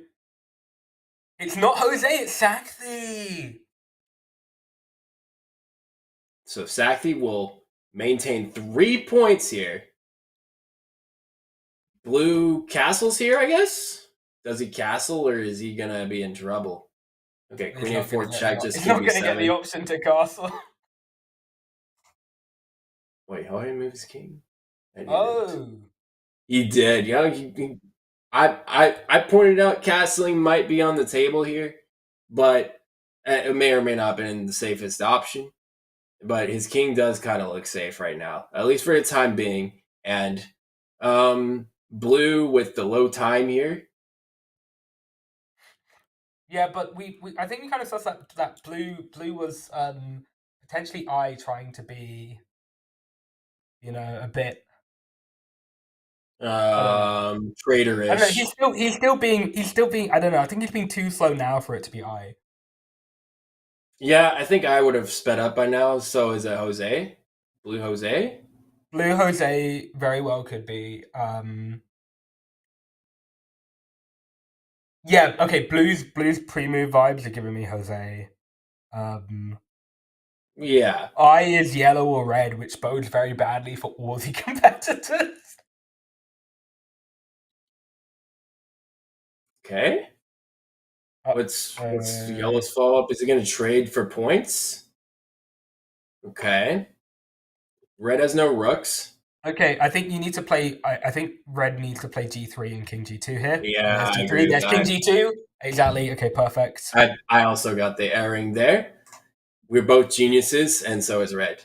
But is red the genius that we refer to as Luis? That's the next question.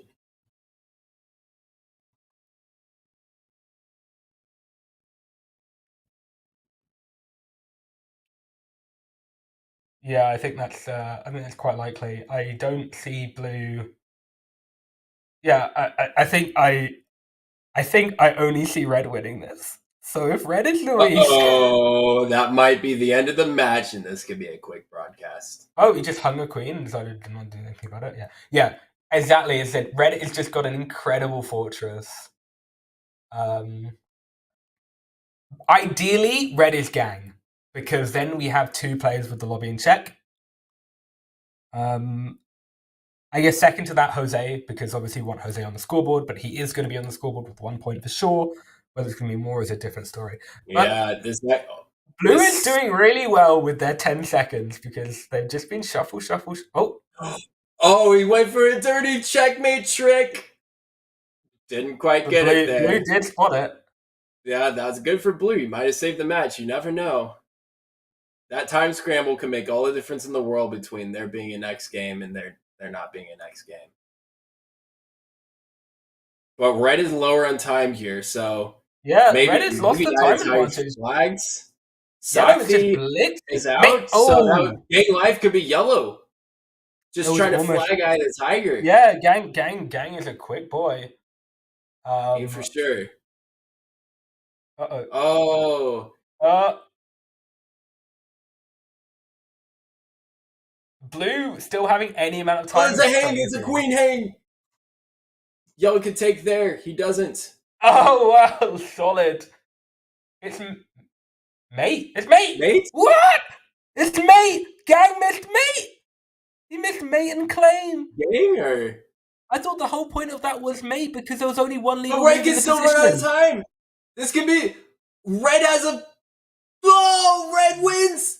Tiger will be the champion. Congratulations, Luis Ignacio, on also, winning. Is he the first person to hit 3,200 Blitz FFA?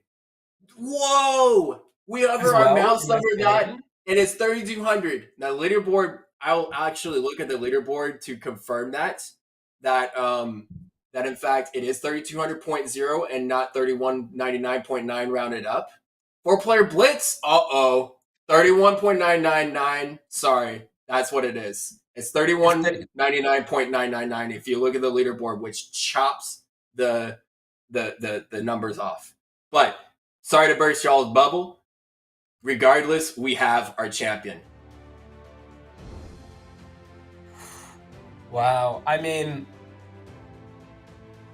not an unexpected event for certain, but wow, incredible performance by Eye of the Tiger. Gangster really, he really tried really well for a first appearance in like an FFA thing, coming up nowhere. Placing second, really, really great. Also, Sakti and Jose, no chump change there either. They played really well. Jose got out of the 4-player stage this time, so that was really good. Unfortunately, just wasn't able to stave off the checks from Red at the end. But yeah, I think with that in mind, I think we could probably get Eye on board shortly. I reckon, but Eye taking home a huge $1,800 for first place. That's huge, and that's a 5th Chess.com championship on his belt. 4 world championships in the W4PCC and 1 Chess.com community championship. Congratulations, Luis Ignacio. Yeah, really, really incredible. But yeah, I don't, I can't imagine seeing anything else. But I think with that going, so we are going to have a short interview with Eye of the Tiger up next. But in the meantime, we will be right back. Congratulations to all the great play today.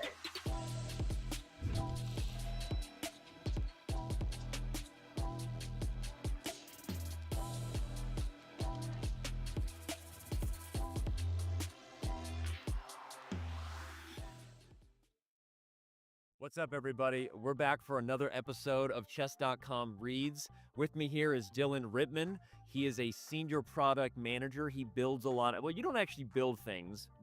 What is it you would say you do, Dylan? I hide behind the developers that actually do the work and build the things. There you go. That's the best thing to do. Hide behind the developers. I'm hiding behind everyone else as much as I can. But we are now going to do iOS and Google Play Store reviews. We've done support tickets, Dylan. Those can get wild. We've done people who don't like getting closed for cheating, but today's going to be different, and I think you are the man for the job to answer for all the developers that you normally hide behind. So let's jump in. Let's do it. The best chess app so far. Used it for years and loved it. However, the frog screech on illegal move is just terrible. Please make it go away, or at least give option to mute that one sound only. Valid sounds are great and make the game feel realistic, but the illegal move screech is annoying. And all I think about while playing Bullet is that I will not play another game until I have a chance to calm down. I know the rules. I don't need the audible clue. My move was illegal. The piece won't move. Wow. First of all, I never realized it was a frog screech. Like, was that intentional, Dylan? Did we, like, go into the wilderness and, like, record a bullfrog? I've never actually thought about what the illegal move thing sounds like. Yeah, no, Eric has his pet frog for all these years. I think we got that into the studio and kind of just let it rip for a while. It honestly checks out. Thank you to the review there. But jokes aside, I don't know what to say besides you have the option to mute your sound. Although I will say I would be in favor, Dylan, of a feature where someone could choose their animal noise or do the old McDonald's spin for whatever animal noise they want for illegal move. Like, I actually would go premium for that. Different animal noises for illegal moves. Totally agree. I think I just needed like another dog barking, cat meow. Like every illegal move should be slightly different to, keep it fresh a little bit. Keep it going. And then we could add themes like street noise for those in New York who are just looking to go to sleep with, noise of the city. Like, we could actually get creative here. So feature request accepted, and Dylan will get that on the roadmap right away.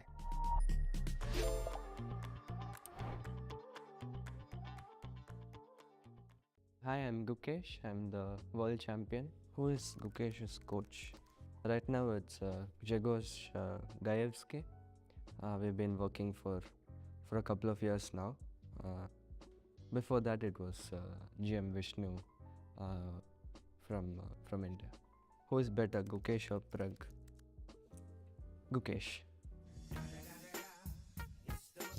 Who is Gukesh currently dating? Like Vishy sir said. Who do you go out on dates with? A chessboard. Where was Gukesh born? I was born and brought up in Chennai. I still live there, and yeah, I'm in love with the city. How old is Gukesh? I'm 18 years and like 7 or 8 months, I think. But yeah, a lot of people don't believe it. Did Gukesh drop out of school? Yes, I did. Like fourth. I mean, I stopped going regularly from around 4th grade, and yeah, now I'm just not going to school. So.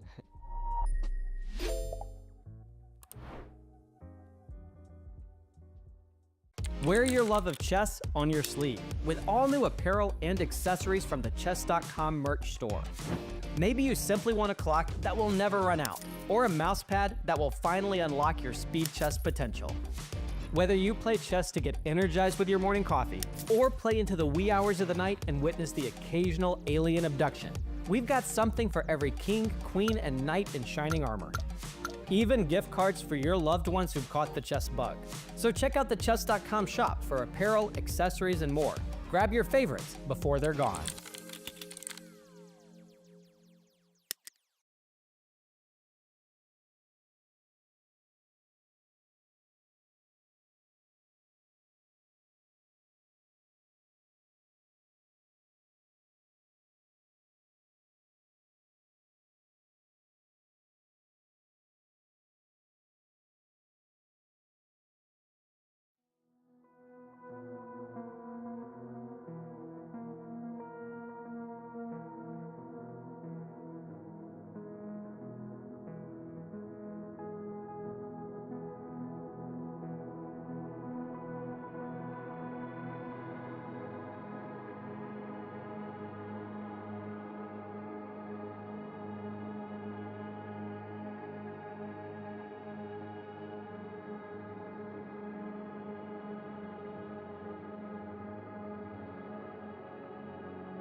Hello and welcome back to the post-match interview featuring our Chess.com 4-player chess champion, Luis Ignacio.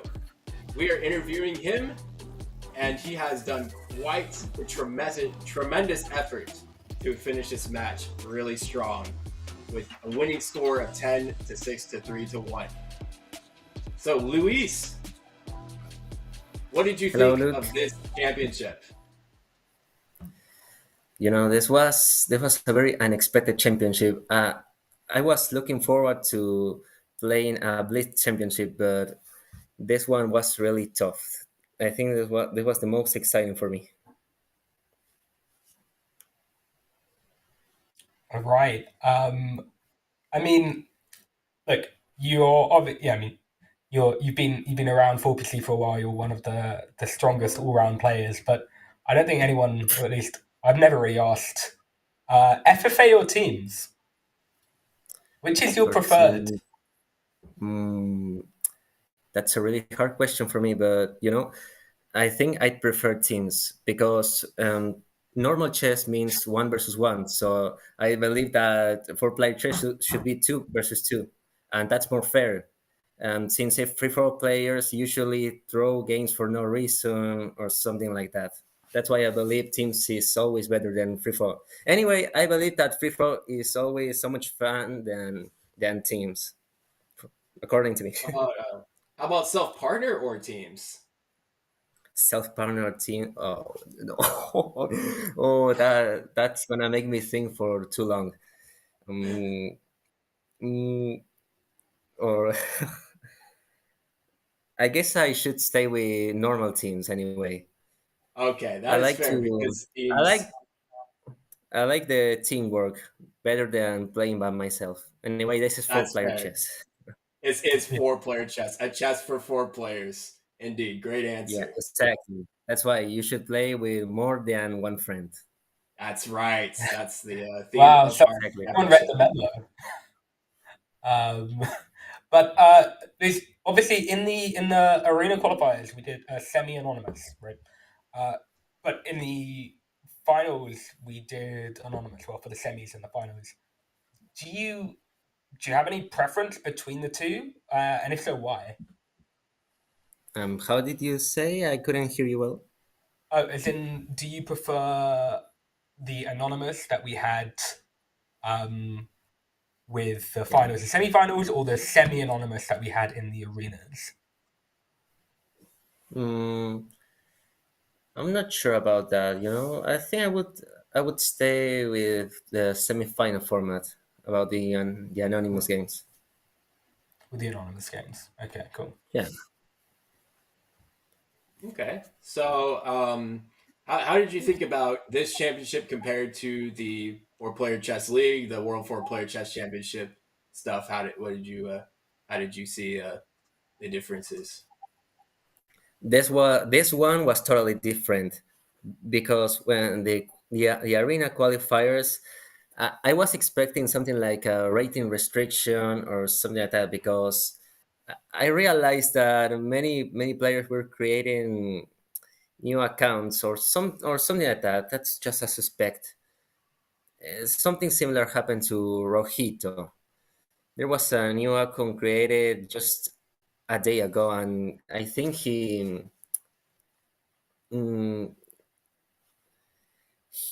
I'm not sure about that, but I think that made Rojito waste a lot of time.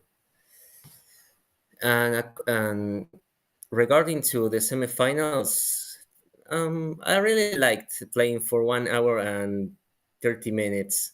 I think I can support that. And the final made me remember to the league, the season 2 league. I really like that. That put me under too much pressure, but it was really exciting for me, and I guess it was really thrilling for you guys too, right? Yeah, Yes. we were pretty confident Yeah, that you were red. you like watching us suffer. I love it. Yeah, What my did you heart think? was racing. I don't know if you were watching while I was playing, but even though I had a stone face, a face without emotions, I was really nervous about these games. What did you think it took to mask yourself in the last game to make sure that you would come up on top, even though you had the target on your back, or as people in the chat were saying, you were the imposter in a game of Among Us? You were the imposter. Yeah, I was trying to waste a little of time in order to, in order to not get discovered. Yeah, I did the same in the previous game, but I think I didn't. No, I think I wasted too much time in the previous game. That's why I almost lost to Jose. Or Yeah, I think it was Jose. yeah, yeah. I guess.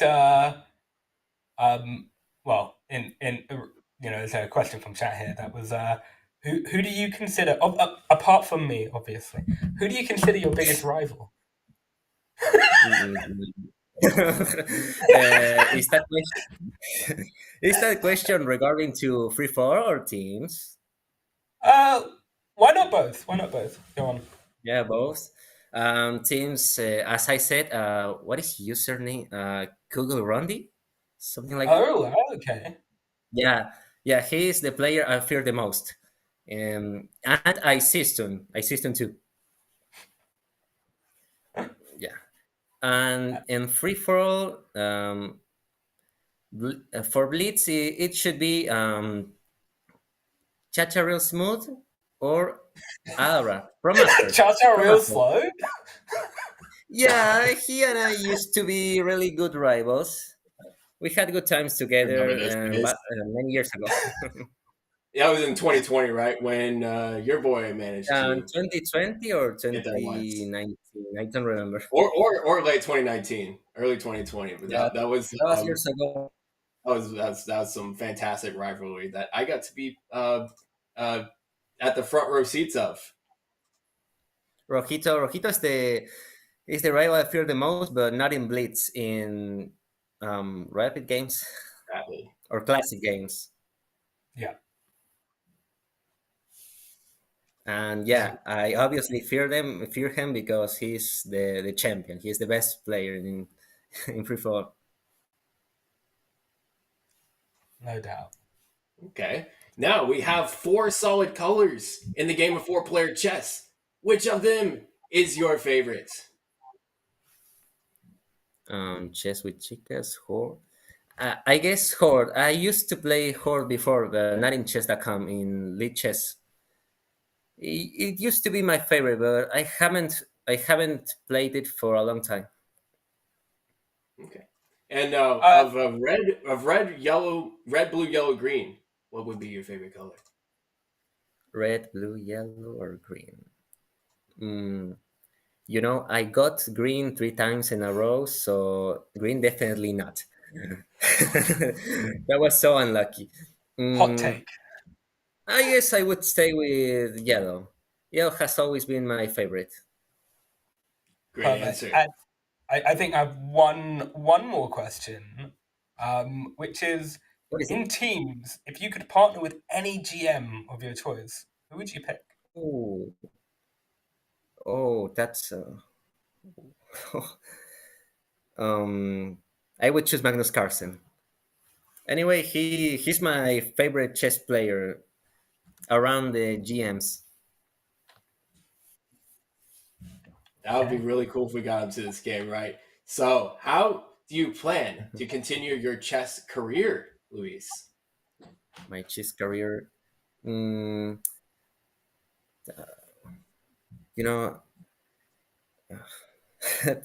is gonna make me think too much. I will keep playing 4-player chess. I am still playing normal chess as well, more bullet than blitz.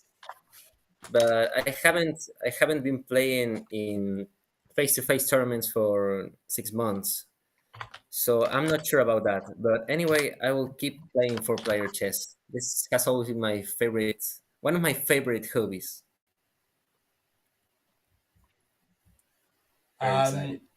Yeah. Well, I mean, I guess one more question. River Plate or Boca Juniors? What? River Plate or Boca Juniors? Oh no, my God! I'm sorry to say this, but none of them. None of them. None of them. None of them. No, I support the whole country. I've been informed by the producer that we should disqualify Luis. But jokes aside, it is a pleasure to have interviewed you. We greatly appreciate it. You have collected another championship. This was fantastic to watch, and we would like to thank you so much for joining us. And again, congratulations with your win and $1,800. And also thank you to you viewers for joining us on this amazing journey. For Jay Sandu, my name is Luke Romanco, and we'll see you on the battleground that is 4-player chess. Good night, everyone.